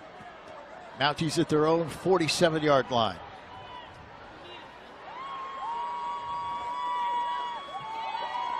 And the toss comes outside again. It's Callahan. He dives up ahead into Union City territory across the 45-yard line. Great balance, mixing it up. Little New England Patriots football, just sort of running it by throwing it. You know, Earl gets the ball so quickly out to Callahan, and Callahan knows how to get upfield in the blink of an eye. It's the fastest 8 yards you can pick up. The defense just isn't ready for it. This toss comes outside, and it's incomplete. So a 3rd down and 2 upcoming for the Mounties. Of course, this is the North Jersey Section 1 Group 5 final. The Section 2 Group 5 final was played here last night at MetLife Stadium, and Westfield defeated Bridgewater Raritan for the 3rd straight year. What a run by the Blue Devils, who won their 37th straight game. Amazing. A lot of close games, too, Lou. They know how to win the close game. Here's Webb. He has the 1st down inside the 40. Yeah, Westfield, of course, the story for them. Defense, no question about it. One of the top defenses in the tri-state area. Montclair, good defense as well, but they've got that high-powered offense. So Danny Webb moving the chains there. He's a smart kid, high honor roll student, knows where the 1st down marker is. You know, it's amazing. We mentioned Earl's dad, Taryn Earl's dad, is the principal at Montclair. Danny Webb's dad is the principal in East Orange. How about both these guys? Their dads are principals of high schools. There's the give to Webb, and nowhere to go. This time the ball comes loose, and it looks like Union City has recovered. So a big defensive play by the Soaring Eagles. Yeah, I know. Picked it right out of the air. Danny Webb just fighting for yards, Lou. And when you're fighting, that ball can be exposed. Union City fans like that play. Nowhere to go, and you just see, once he gets wrapped up by Reyes, And Ray is just a good football player. You know, I mean, never leaves the field. How many different ways can Isaiah Reyes impact the game? Many, many ways. That's Baroa diving up ahead, takes it across the 45-yard line. Well, Amanda's, of course, Elijah Noah, outstanding play at defensive end, and he's been a big-time player on that defense all year long. A big-time player, and actually after his sophomore year, Lou, this coaching staff wasn't sure if he was going to continue playing football. He seems to be burning out a little bit, but the coaching staff says he really matured and he realized that if he worked hard and put in all the time and effort, he could become great on this defensive line. And a big part of that offensive line as well, as you just saw. And dumping it out is Diaz. Heavy pressure again by the Mounties, and Diaz just had to get rid of it. Yeah, I know a first-team All-Liberty center this year. Diaz feeling the pressure from who else? Number 29, Willie Matthews. I mean, Willie Matthews has the Rutgers offer. He's just a junior.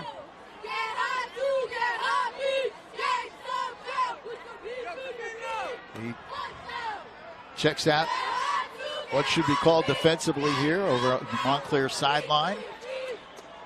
Big play upcoming here for Union City. 3rd down and 5, and that toss is behind the intended receiver, Baroa. So, 4th down. Let's see how Union City plays it here. The football sits at the 45-yard line of Montclair.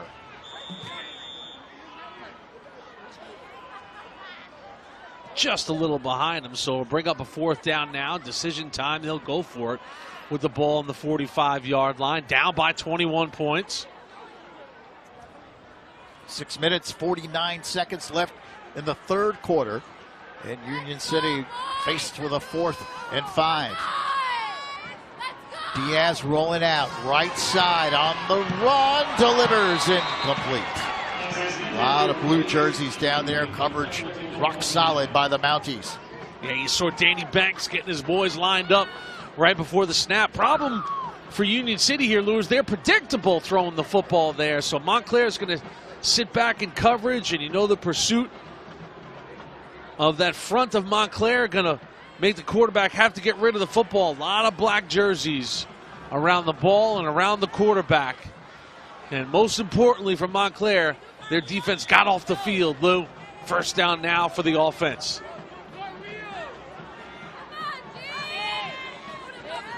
So the Mounties take over at the 45-yard line.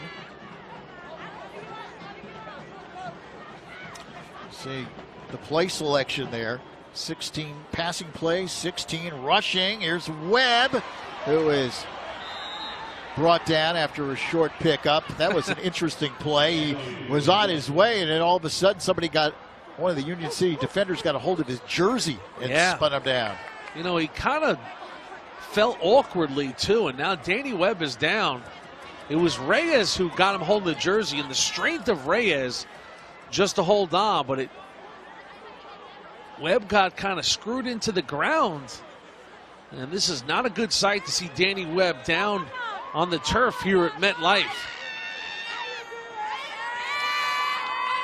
So the concern for the outstanding Montclair running back, Danny Webb.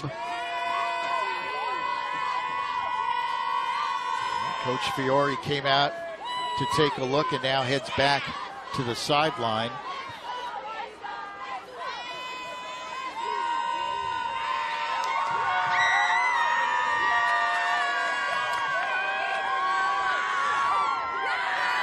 Union City fans excited about their team this year. And tomorrow, another big day of high school football here at MetLife Stadium. And of course, a lot of games to be played here, right here at MetLife. Voorhees and West Essex, North 2 Group 3 final. That's an early kickoff at 10 a.m. The State Liners of Phillipsburg going up against North Hunterdon, North 2 Group 4 final.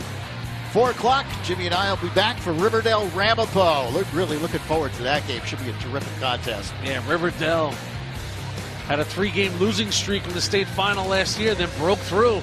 Ramapo won it in 2015. Mount Olive was 1-9 last year. They're now 10-1. That's the good news. Bad news is they're taking on Old Japan, who is just a steamroller of a public school football team right now. What a story that Mount Olive story is.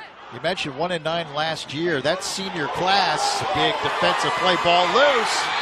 Still loose, and Union City recovers. It came out. On the recovery, Lawrence Santana. So the Soaring Eagles still with life. They have the football at the 41-yard line. Not too often you see ball security become an issue for Taron Earl, but that one came out as he was being slung to the turf. And right back out comes the Union City defense now. 6 minutes, 18 seconds left in the third, and the Soaring Eagles trailing 28-7. Diaz flings it out to Baroa, makes the catch and drives forward to the 35-yard line. And Baroa, this guy's caught a lot of balls this year. He had 214 yards, as you said, Lou, against Passaic County Tech. Also had a 95-yarder in that game. Yeah, first team all-conference wide receiver and safety. Really good year for Darvin. 2nd and 5 for the Soaring Eagles at the 36-yard line. Twin receivers split left and right, and Diaz straight back to throw. Now his protection breaks down, and he is tossed to the turf by Kareem Paul. Kareem Paul coming with some gusto right there, Lou. And Paul, football guy, he likes to mix it up. Coach said this is a gutty, gritty guy. He's had some big moments this year, too. Had a pick 6 in the first round of the playoffs against Livingston. He had 2 INTs in that game. 3rd down and 9. Loss of 4 on that last play. Diaz again steps up, delivers, and it's knocked away. And a good defensive play by Finn Jensen, who anticipated that pass and got in the passing lane. Yeah, Jensen, the athleticism to drop back into coverage and just playing the quarterback all the way. And just great defense right here. Look at Jensen right on top of it, almost daring the QB to try and squeeze that one in there to Baroa. And now brings up 4th down, but they'll go for it here, Lou, with the ball at the 40-yard line, trailing by 21. 4th and 9. Football sits right at the 40. Trip receivers right side. Diaz rushed, fires, incomplete. Intended for Reyes, and Diaz never had a chance really to set himself and get that one off. Montclair pass rush has been ferocious. It was Willie Matthews again. You keep thinking about a guy who's got 24 sacks on the year. Look at the speed, the closing speed of Willie Matthews. Amazing how fast he gets from point A to point B. Willie Matthews, just a junior. He'll be a 4-year starter. He owns all the records. And you think of guys like Quentin McDonald, who went to Penn State, Jeff Mills, Nebraska in the NFL, and he fits right into that category. Guys grew up in Montclair, and they just want to get after you. So the Mounties will take over at the 40-yard line. Montclair with a 28-7 lead. 4:36 remaining here in the third. Here is the throw downfield, and it is nearly intercepted after it was nearly caught. Taron Earl flinged it down about 30 yards. Penalty flag in the backfield.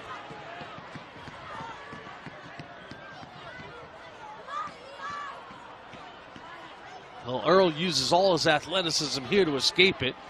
Now this looks like this will be a holding going against Montclair.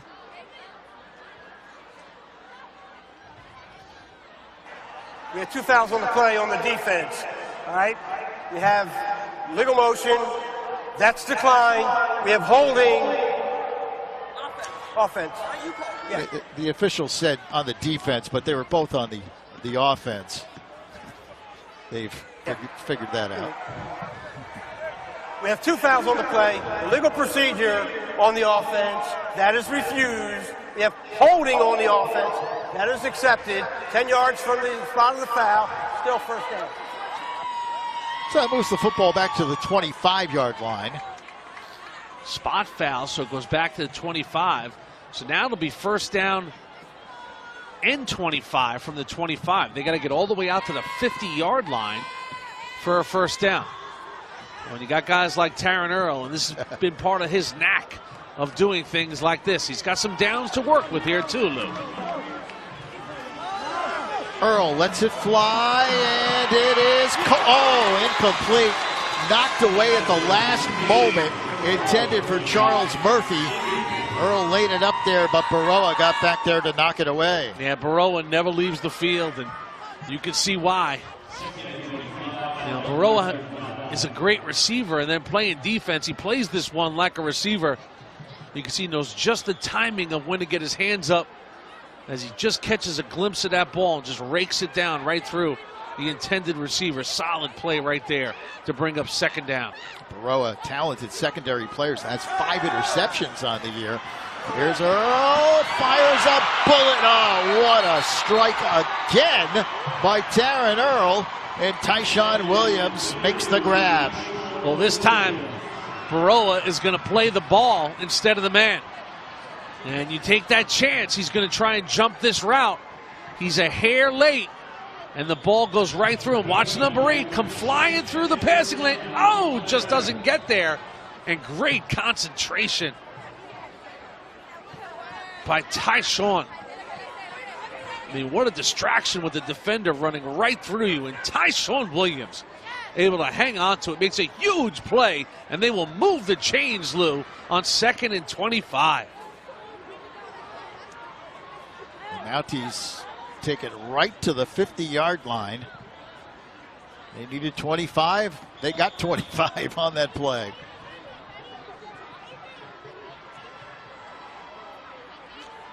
Down to 3:35, counting down here in the third quarter. Montclair already up by 21. It's 28-7 Mounties.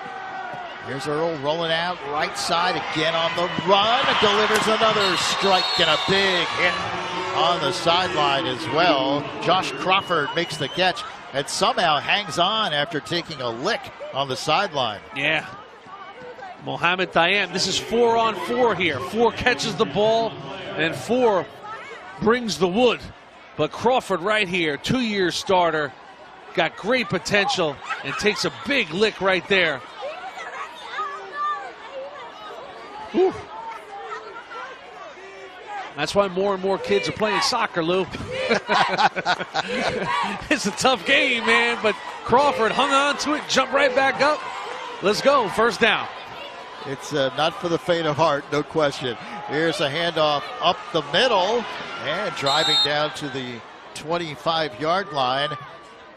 Willie Matthews. Willie Matthews in place of Danny Webb, who went out with an injury, Amanda. Lou, I spoke to the training staff for Montclair, and they said Danny Webb told them he felt like he popped his left kneecap. They did some work on him. He's currently spending some time on the bench. That knee is wrapped up in ice, and his return is questionable. Yeah, I would say his return is highly doubtful, the way that looks right there. And, you know, it's just one of those weird plays where he just kind of crumbled and, you know, awkwardly had his foot in the turf here. And that's unfortunate, man. You hope the best for Danny Webb. Having such a great night here and still able to muster up a smile. So Coach Fiore now is going to have to venture on here for the final 15 minutes of this game. looks to be like without Danny Webb. Well, that's the PowerPoint situation coming into the playoffs. This is how they stacked up.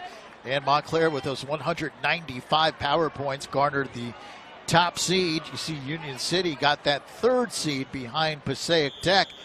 What a year it was for Clifton, a real bounce-back year for the Mustangs, who finished at 6-2, got 132 PowerPoints. Yeah, somewhere Dave Zott is smiling. The Mustangs. Very tough bracket, especially at the top in North 1, Group 5. Here's Earl firing. Oh boy. Wide open. Touchdown. Montclair. Charles Murphy all by himself.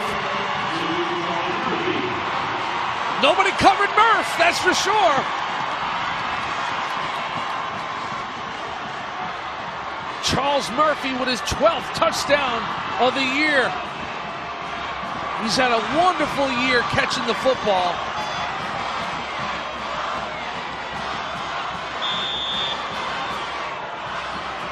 The Montclair student body fired up on that terrific touchdown pass from Earl to Murphy. For Murphy, his 12th touchdown reception. And Harry Wiley in to kick the extra point. Murph on the hole, too, is Charlie. I always think of parents, Lou, and somewhere Charlie Murphy's parents and relatives are here at MetLife. And, you know, as a parent, you always kind of watch your kid out there on the field. So when Taryn drops back to pass, could you imagine as they're tracking number 17, there's nobody covering him. Look at this. I mean, wide open. There was not a Union City player within 20 yards of Charlie Murphy. But great route, and the defense gets sucked in other directions, and Charles Murphy with another touchdown in his career. And if you're a parent and you see that ball in the air, you're saying, please catch it.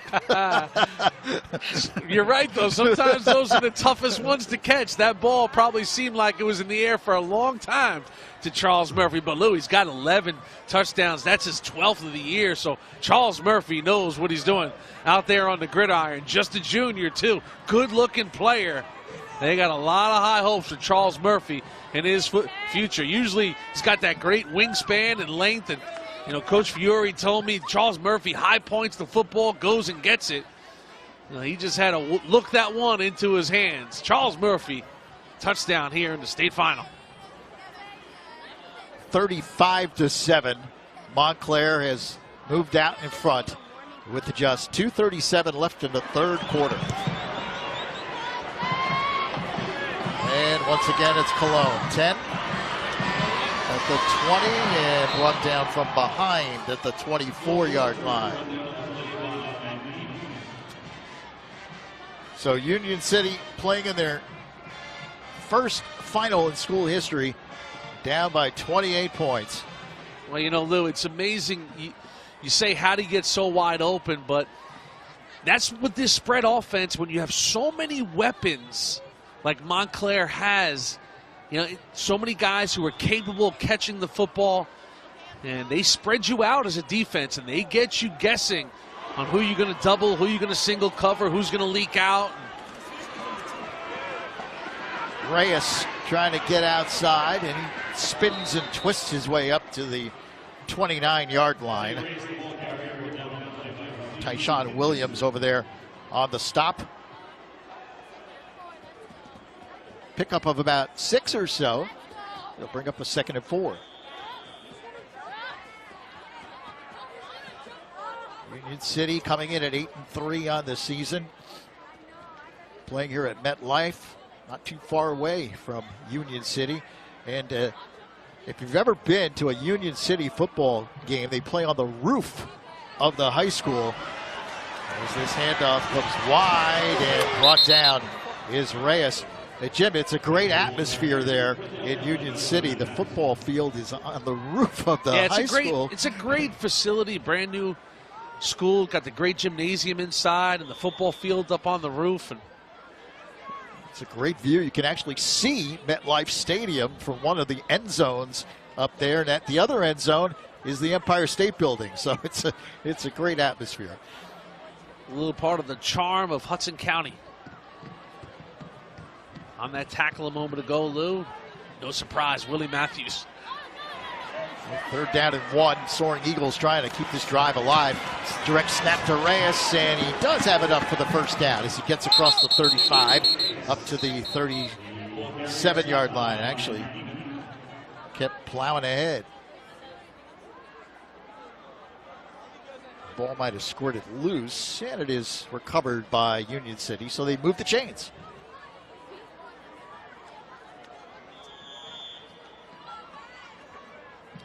A lot of pride in this Union City program, and you take a look next year, a lot of players coming back. Baroa, Alvarez, Diaz, Rodriguez, all coming back in skilled positions. First and 10. Off tackle they go. And again, it's Alvarez on the carry.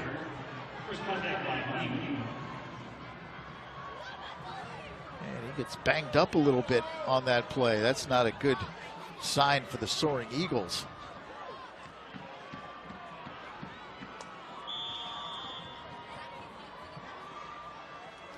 Well, the clock ticks down. 10 seconds now left in this third quarter. That probably was the last play of the third period. Yeah, definitely. When you're a big guy like that, you stay upright, you take a lot of hits. Alvarez up over 800 yards rushing for the season. That's the end of the third quarter here at MetLife Stadium. All Montclair, the Mounties, 1 quarter away from an undefeated season and another Group 5 championship. Our score after 3, 35-7, Montclair.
Back here at East Rutherford, Montclair up big 35-7. The Mounties trying to win their first championship in 3 years since 2014.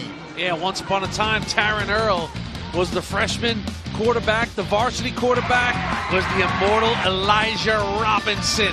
They were taking on Passaic Tech. And then when Shaquan Oliver went in, it was 19-6 Montclair. Hey, look, Passaic Tech got back in the game, but then Alfred Lumpkin, and watch Lump, picks it up, finds a seam, gone. 85-yard touchdown. Montclair three-peats as a New Jersey State champ, 2012, 2013, 2014, and then you saw Passaic Tech win it in 2015. Ridgewood and Chuck Johnson beat Passaic Tech in the final a year ago as PCT went for the back-to-back. Big defensive play. What a play. Getting in there quickly. Herring. Yeah. Michael Herring blasted in there.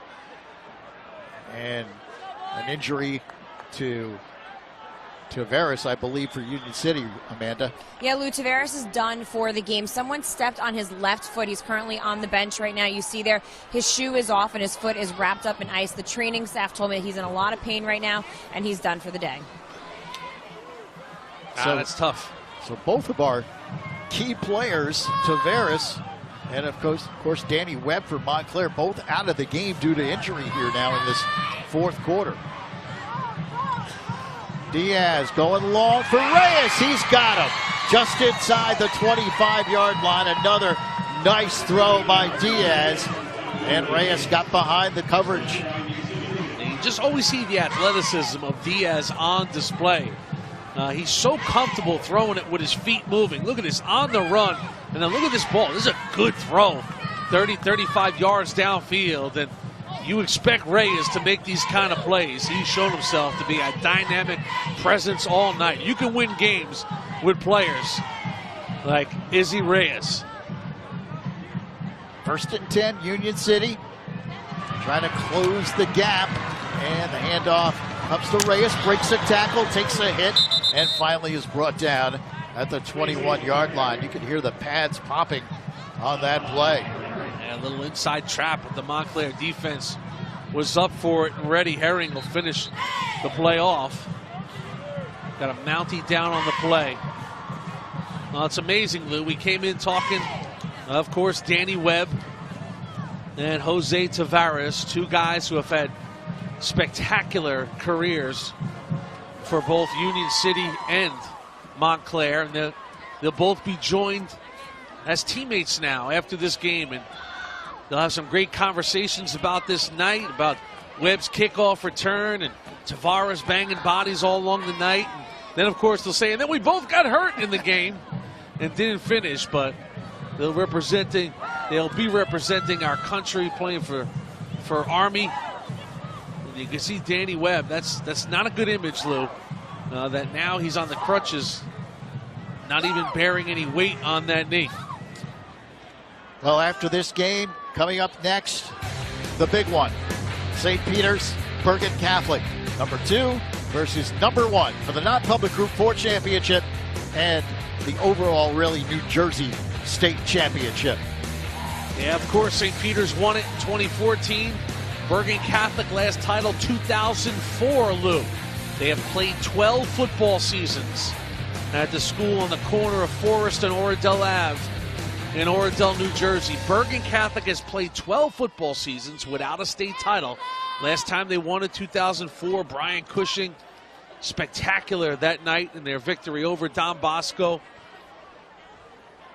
And they have carried the banner all year long. Have not lost to a New Jersey team the entire season. And, of course, St. Peter's only lost to a Jersey school, to Bergen Catholic.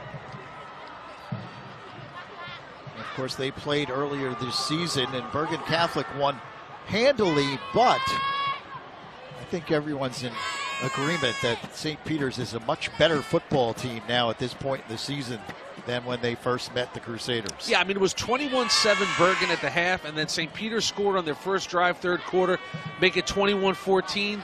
From there, Johnny Langan and the Crusaders virtually ran St. Peter's over. They rushed the ball for 300 yards on the day. Langan ran for 130 and 3 touchdowns. But hey, that was October 14th. This is December now, Lou. Well, the injured Montclair player up and heading off the field under his own power.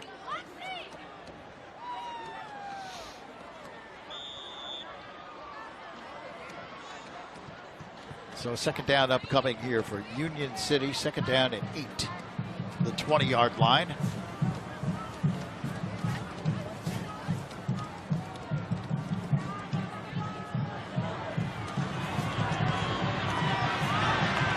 Trying to juke outside is Isaiah Reyes. Picks up a couple. Takes it down to the 15-yard line. And Reyes, as you mentioned, a lot of juniors, he's not one of them. So these are going to be big shoes to fill in Isaiah Reyes. 3rd and 3. Reyes again, this time follows his blocker, still on his feet, and takes it inside the 10. And you can just tell Reyes knows what he's doing out there. And a little pat to the helmet. Onto a guy, Eddie Coronado, done such a great job this year. Eddie C. is the junior. You know, this offensive line has set the tone all year long for them to ground and pound and run the football. And this is what they want to do. You can see him grabs a little of Eddie's jersey. This O-line had a lot of experience coming into this year, Lou, and you know, what they have done in the last 6 weeks is just push people around, control the football, and control the clock. Good old-fashioned Hudson County tough football. Alvarez the carry this time, and he burrows his way down near the 5. So a 2nd and goal upcoming for the Soaring Eagles. 9 minutes and 15 seconds now left here in the 4th quarter. Yeah, you see Geraldo Nolasco, number 58, standing next to him, of course, number 50, Xavier Gertien, also up there at the point of attack. You mentioned Eddie Coronado. Timeout, Montclair. And Montclair burns a timeout here, as they want to tuck it over defensively with 9:02 remaining in the 4th quarter. And the Mounties firmly in control. They're up 35-7. Yeah, Jalen Janeo, Elijah Noah. You know, we mentioned these two teams going back and forth, and Montclair, you see Coach Fiore. The first game Coach Fiore ever coached was September of 2010. His first game. And Union City led Montclair late, final seconds. And on a Hail Mary pass, Nate Crutchfeld to Khalif Herbin, Montclair would beat Union City 27-22. It was the first game Coach Fiore was taking over for Eddie Labita.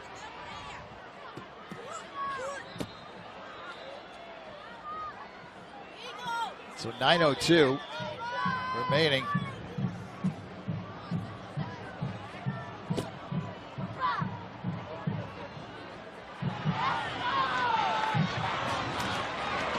Here's the give to Alvarez. He slides in. Touchdown, Union City. It's good to see him back out there, right? He runs with that controlled, reckless aggression. Got his eyes upfield. He wants to deliver the blow. That's his 14th touchdown of the season.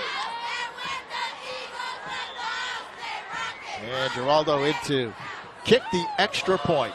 Trying to draw the Soaring Eagles a little bit closer. Snap good, kick on the way, and it is true.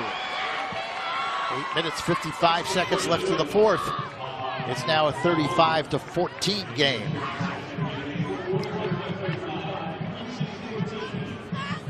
You know, these big locomotives, you got to get them before they get going.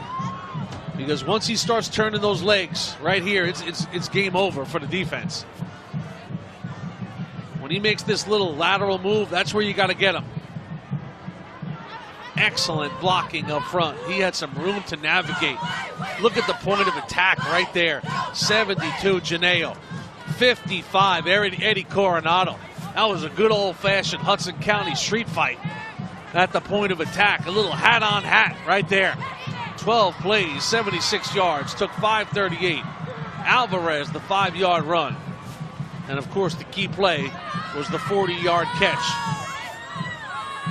by Isaiah Reyes. Now you would anticipate an onside kick here, as Union City will try to get another possession. And Montclair is thinking the same thing. They've got their good hands team up there, right at midfield.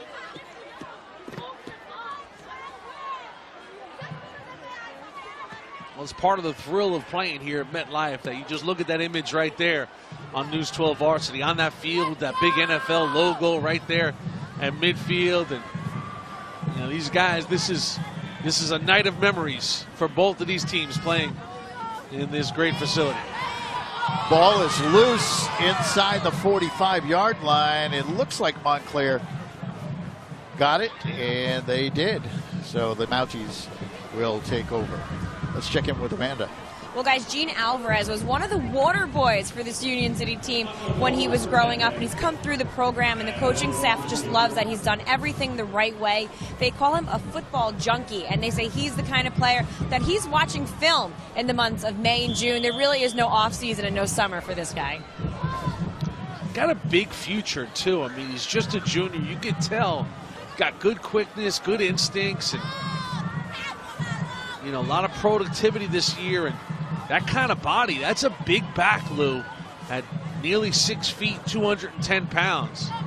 But he moves well for a guy that size. 1st and 10 for the Mounties at the 44-yard line. And the give goes off tackle. Running the football, Josh Crawford. Crawford has run the football this year, coming into the game, 76 carries, 429 yards. So he's been an effective backup to Danny Webb. So Willie Matthews also carried the football before. Hey, Lou, everybody, listen, when you're averaging 49 points a game, when you score over 500 points. Ball foul, personal foul, offense, 15 yards, 2nd down. You know, they get everybody involved.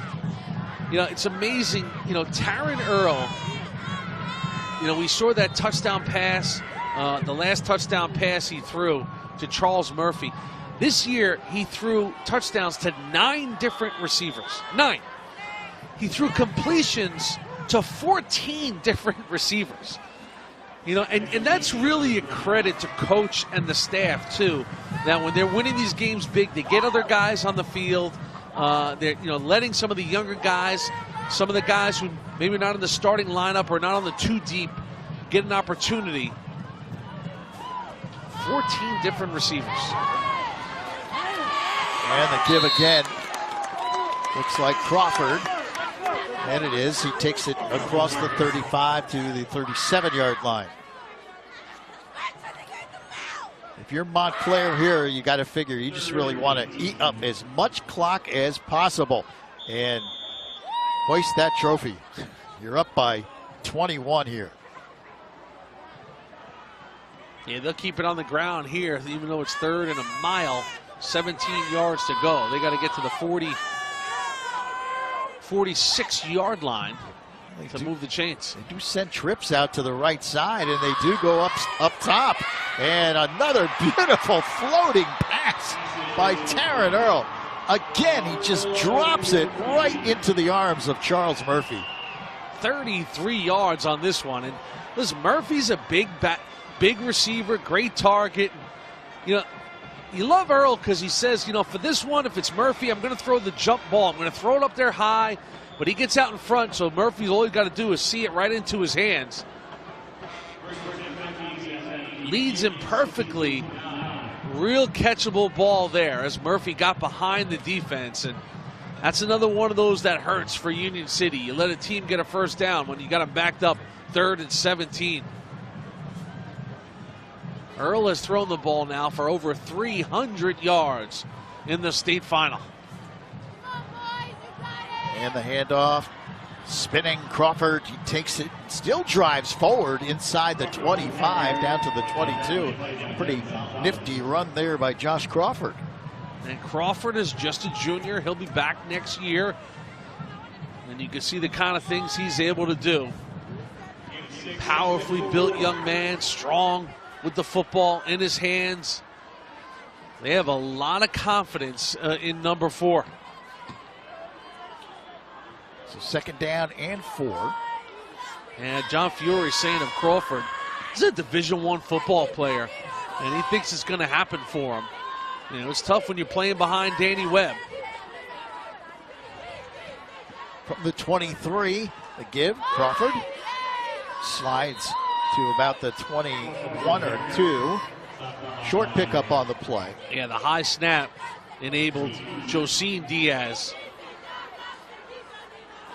to close on the play. Diaz, the senior, playing in his final game for the Soaring Eagles. We are a little over halfway through this 4th quarter. And Montclair marching towards an undefeated season and a state championship. They lead 35-14 and threatening for more points here. Earl looking to throw. He's going end zone, and it is incomplete. Knocked away at the last moment, intended for Crawford. Yeah, you could tell Earl, too, was looking for a little back shoulder throw to Crawford. But Reyes, Isaiah Reyes, almost with eyes seemingly in the back of his head, stop this play from happening.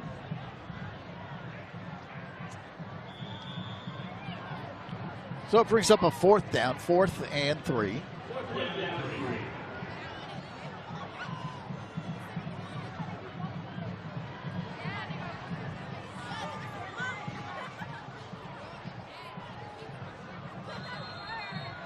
And now whistles blow. Timeout, Union City. Timeout, Union City. So on this 4th down play, Soaring Eagles want to talk it over. Well, coming up next, as we mentioned, in case you're just joining us, it is the big game. St. Peter's ranked number 2, Bergen Catholic ranked number 1, playing for the non-public Group 4 championship, the New Jersey State Championship, and for all intents and purposes, the Tri-State Championship. He had 2 quarterbacks will be on display, the junior Masai Maynor for St. Peter's, and of course, Johnny Langen.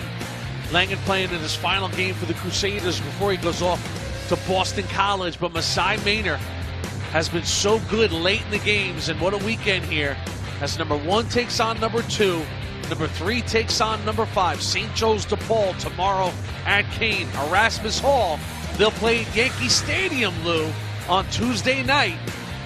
They will take on Curtis. Curtis is the defending New York City champion. Curtis's only loss of the year was against Erasmus Hall. And there's the Bergen Catholic cheerleaders back in the tunnel. The realization that they're on the big board here at MetLife. They got bonus time. Here's the throw over the middle. It's intercepted, I believe. Let's see the call. They'll call it incomplete. Not for a lack of effort. Look at the official. Great job helping up Elijah Sparkman. Elijah making a terrific play. Yeah, Sparkman had a great year in the secondary, second team all conference. Look at that. I don't know how that wasn't a catch. I think he had it, Lou. I think they did rule it, Jim. I think the first official said incomplete, but the nice next official came in and overruled him. As that replay showed, the Sparkman. So it is an interception at the 6-yard line. That's only, by the way, the 5th interception of the season for Taryn Earl. Nice move by Alvarez. Again, there's those feet on display for a guy this size. Saying it all night. Even he knew it too. That's just good downhill running, but the light feet to make that move in the hole.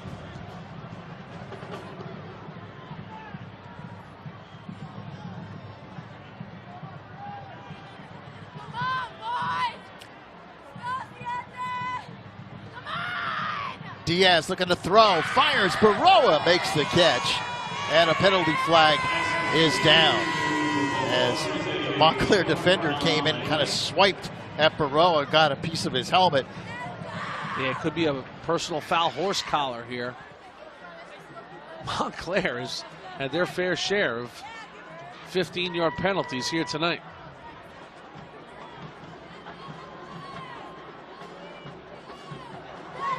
Personal foul, defense, 15 from the end of the run. Go to play, first down. Moves the ball up to the 39-yard line. Union City trying to get some more points. Just 4 minutes and 42 seconds counting down here in the 4th quarter.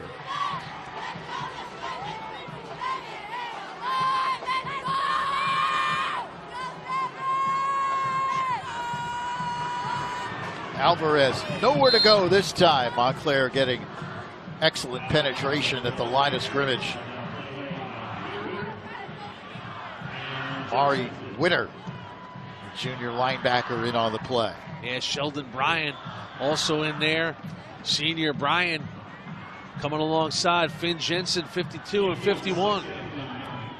No gain on that last play. Second down and 10 from the 39. Baroa goes wide out to the left. Devin Gonzalez in motion. Here's Diaz rolling out left side, fires, and Incomplete, intended for Gonzalez. Great closing by Malik Gray. Gray right on top of it. So a 3rd and 10 upcoming for the Soaring Eagles. Clock stopped with 3:47 remaining. Yeah, Gray, smart. You know, Coach Fiore said at number 6, if you give me 11 of Malik Gray, I'm in business. He just enjoys the process, Gray. He likes to be coached. He's a sponge for information. John Fiore's really enjoyed this group of kids because they've done what every championship team seemingly does. They have bought in.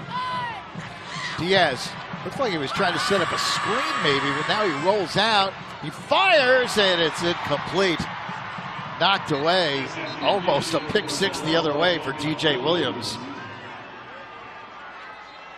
And there's a penalty flag on the play. There have been too many of those here in this game.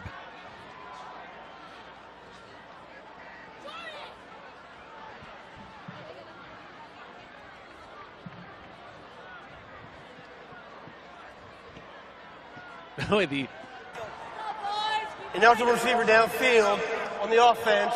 That penalty is refused.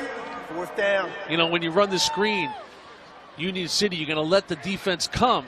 And then the Montclair defense, they recognize that, and they did the old reverse field quickly. Look at them all put the brakes on and kind of drop into coverage.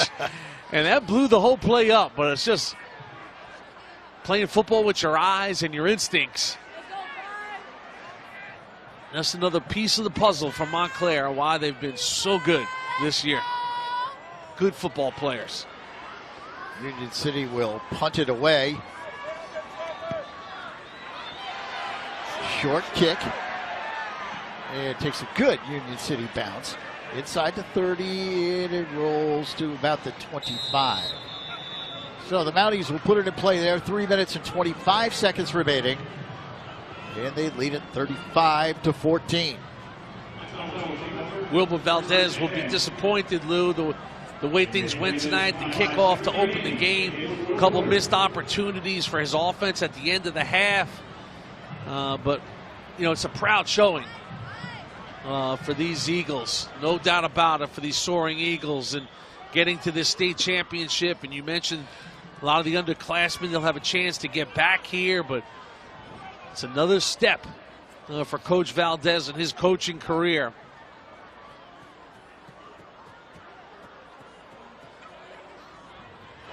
First down run up the middle for Crawford. And he takes it up across the 30-yard line. Pickup of about 4 or 5. They'll give him 5. 2nd down and 5 upcoming for the Mounties. John Fiore, who played at Neptune, 1986 grad, then went on to Montclair State. Two-way player in his playing days, wide receiver and cornerback. This is his 6th state final.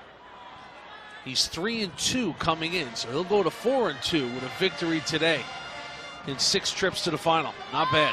That's a pretty good success. Here's the give. Crawford outside.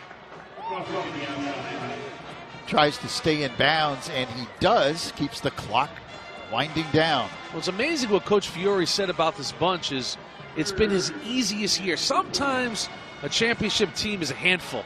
You're dealing with a lot of egos. You're dealing with a lot of superstars. John Fiore said of this bunch, couldn't be more of the opposite. So coachable, so easy to deal with. They had the work ethic. They had their eye on the prize. And they really made it easy on me this year. 12 opponents up, 12 opponents down. Perfect season here from Montclair. And a dominant season as well. We showed you all those scores earlier. Nice throw by Taryn Earl. Quick slant pattern. Catch. Yeah, ironically enough, the only team coming into this game to keep them under 40 points was Union City. And it looks like Union City will do that again, but nobody else was able to keep Montclair under 40 points. And it's, you know, it's a proud, proud tradition at Montclair. I mean, it is one of the cornerstones of New Jersey football. I mean, you know, you talk about the David Tyrees and the Alvin Bowens and Khalif Urban and Elijah Robinson and Ricky Cook and Justin Ash, and you know what I mean? It's just, you know, amazing players going back to, you know, Aubrey Lewis and the great Lynn Coleman, of course, when you go way back to the 50s, Garvey Crew. So it's important for Montclair. Timeout. Montclair. To win these kind of titles, because they are as cohesive as a football community as you could have. I mean, from the ground up, you go to Montclair High School on a Saturday afternoon and you see the Pop Warner kids, you see the Pop Warner coaches, you see the community come out. And that's why it was such an opportunity for John Fiore to take over as the head coach. And it's important to them. And these are all high character kids too, that they're high achievement kids. And you know, when you combine both, you know, the high character and the high athletic, it's a recipe for great success and a wonderful community that is really going to enjoy this championship, because they follow them every step of the way. Well, Montclair with a 4th down and 2, and Coach Fiore takes the headset off with 1:01 remaining in the game. Montclair will go for it here on 4th and 1.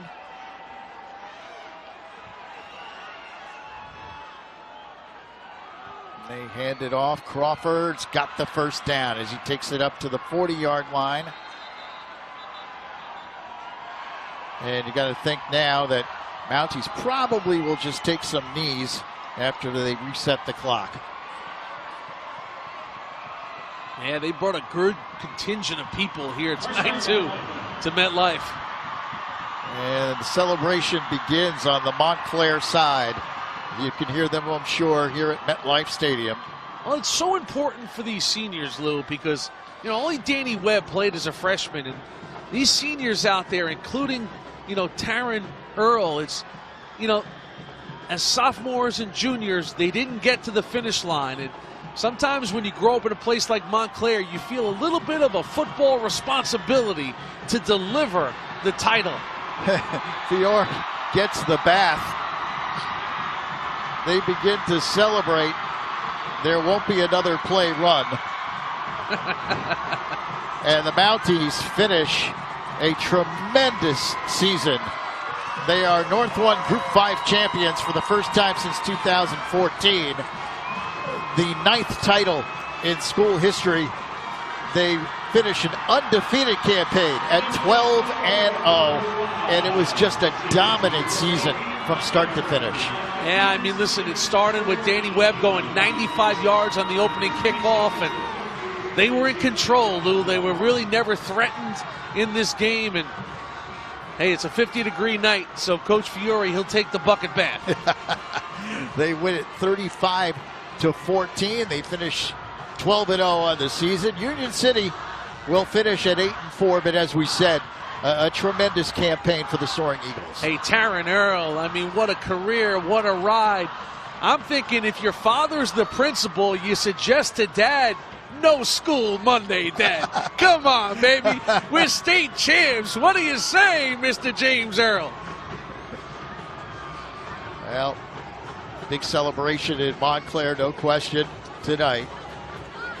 One of the stellar seasons in a storied history of high school football at Montclair High School. They go, as we said, 12-0, but it's the way they did it this year. They just were so dominant, and dominant in this championship game right from the opening kickoff when Webb ran it back 95 yards for the touchdown.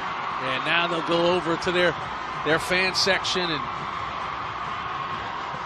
they'll just enjoy it. You know, these are the images and the pictures and the cell phone videos you'll watch over and over again. You'll remember the Friday night at MetLife when you and your Mounties took it home. New Jersey State champs. The postgame is next, right here on News 12 Varsity.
Back at MetLife, the celebration is on for the Montclair Mounties as they defeat Union City 35-14 as they claim their 9th state championship in school history, finish an undefeated season, and win their first title since 2014. So all Montclair in this one right from the opening kickoff. And the Mounties, one of the true public school powers here in this 2017 season here in the tri-state area. Well, it'll be a great photo. You saw Coach Fiore with the trophy. Sets him up for that nice trophy shot. That's one you'll have on the mantle, on your desk for the rest of your life. Now we'll hand off the trophy to Taryn Earl, and the senior Bucknell-bound quarterback will take that trophy, and they'll head over to Amanda Puglisi, because Lou, on this night, the way they mixed it up offensively with the pass, with the run, it's a night for Taryn Earl to remember. The 3-year starting quarterback, his career culminates with a state championship. And our player of the game is brought to you by Huntington Learning Center, experts in SAT and ACT prep since 1977. Call 1-800-CAN-LEARN today. Amanda standing by with our player of the game. Thanks, Lou. You know, Taryn, for you, when you were a young kid watching this team grow up, did you ever imagine that this would happen to you as your senior year? It's what I dreamed. I didn't know if it would happen, but it was my dream. You know, just these guys, I knew at the start of this year we were going to win one. They worked so hard throughout these past 4 years, and they just play so hard for me, and I love them. And I felt it at the start of the year. I knew we would get this done. You know, offensively, you guys were just dominating everybody all season long, and tonight was no different. I mean, we have a great offensive coordinator in Coach Leonardis and a great head coach in Coach Fiore that put together a great game plan every week. And we have the best weapons in the state, no doubt about it. Just getting the ball to those guys, and they do what they do. Danny Webb, DJ Williams, Colin Callahan. It's easy when you have those type of guys. Danny Webb went out in the second half, but it seemed that your offense didn't even miss a beat. Yeah, Coach Leo said it's on you right now. You got to make this happen. And that last touchdown drive was a big one for us. I knew Danny's the focal point of our team, and when he went out, we were going to play for him. What did it mean for you as you're holding this trophy and you celebrate with all the seniors? What does it mean? I mean, this has been, I can't even put into words, this has been a dream since I was 7. You know, watching Montclair and trying to win one of my own. In the past 2 years, losing has been hard, but this is just elation. That's the word, elation right now. 2014, it seems like an eternity for Montclair. I know, that's what everybody says. It's felt like so long, and it's only been 2 years. But that's the standard we're held at Montclair, and we love it because it drives us to be 12-0 like we were this year and just put together this great year. Taryn, congratulations. Thank you so much. Jimmy, Lou, back to you guys. All right, Amanda, and of course, Taryn Earl proudly holding that championship trophy, another trophy for the Montclair trophy case. He sounds like a Bucknell guy, he too, does. right? I mean, he sounds terrific, putting it all in perspective, what it means to him and his teammates to win this title. Your final stats, you see 35-14, great balance, 317 passing, 110 rushing. You see the first downs. Listen, the penalties they could have done without, but a very efficient night on really both sides of the ball for the Mounties of Montclair. And a big night, as we said, for Taryn Earl, 317 yards through the air. A magnificent effort here in the state championship game at MetLife Stadium.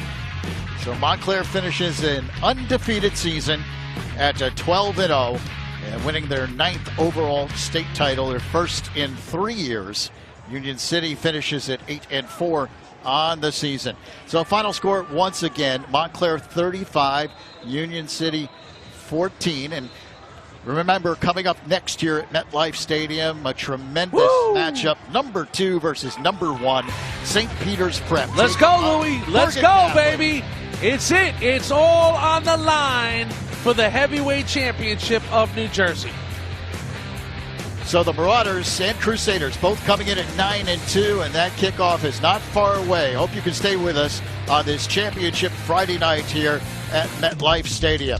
So that will do it here in our game number 1, Montclair and Union City. It was Danny Webb who set the tone. On the opening kickoff, he went 95 yards, and it was all Montclair after that. The Mounties with a dominant effort in their championship game, and why not? They dominated this entire 2017 season. They finished undefeated at 12-0, and they are the 2017 North Jersey Section 1 Group 5 state champions. For Amanda Puglisi, Jimmy Cavallo, our entire News 12 varsity team, I'm Lou Brockno. Thanks so much for joining us here at MetLife Stadium. Once again, your final score, Montclair 35, Union City 14. The Mounties are Group 5 champions.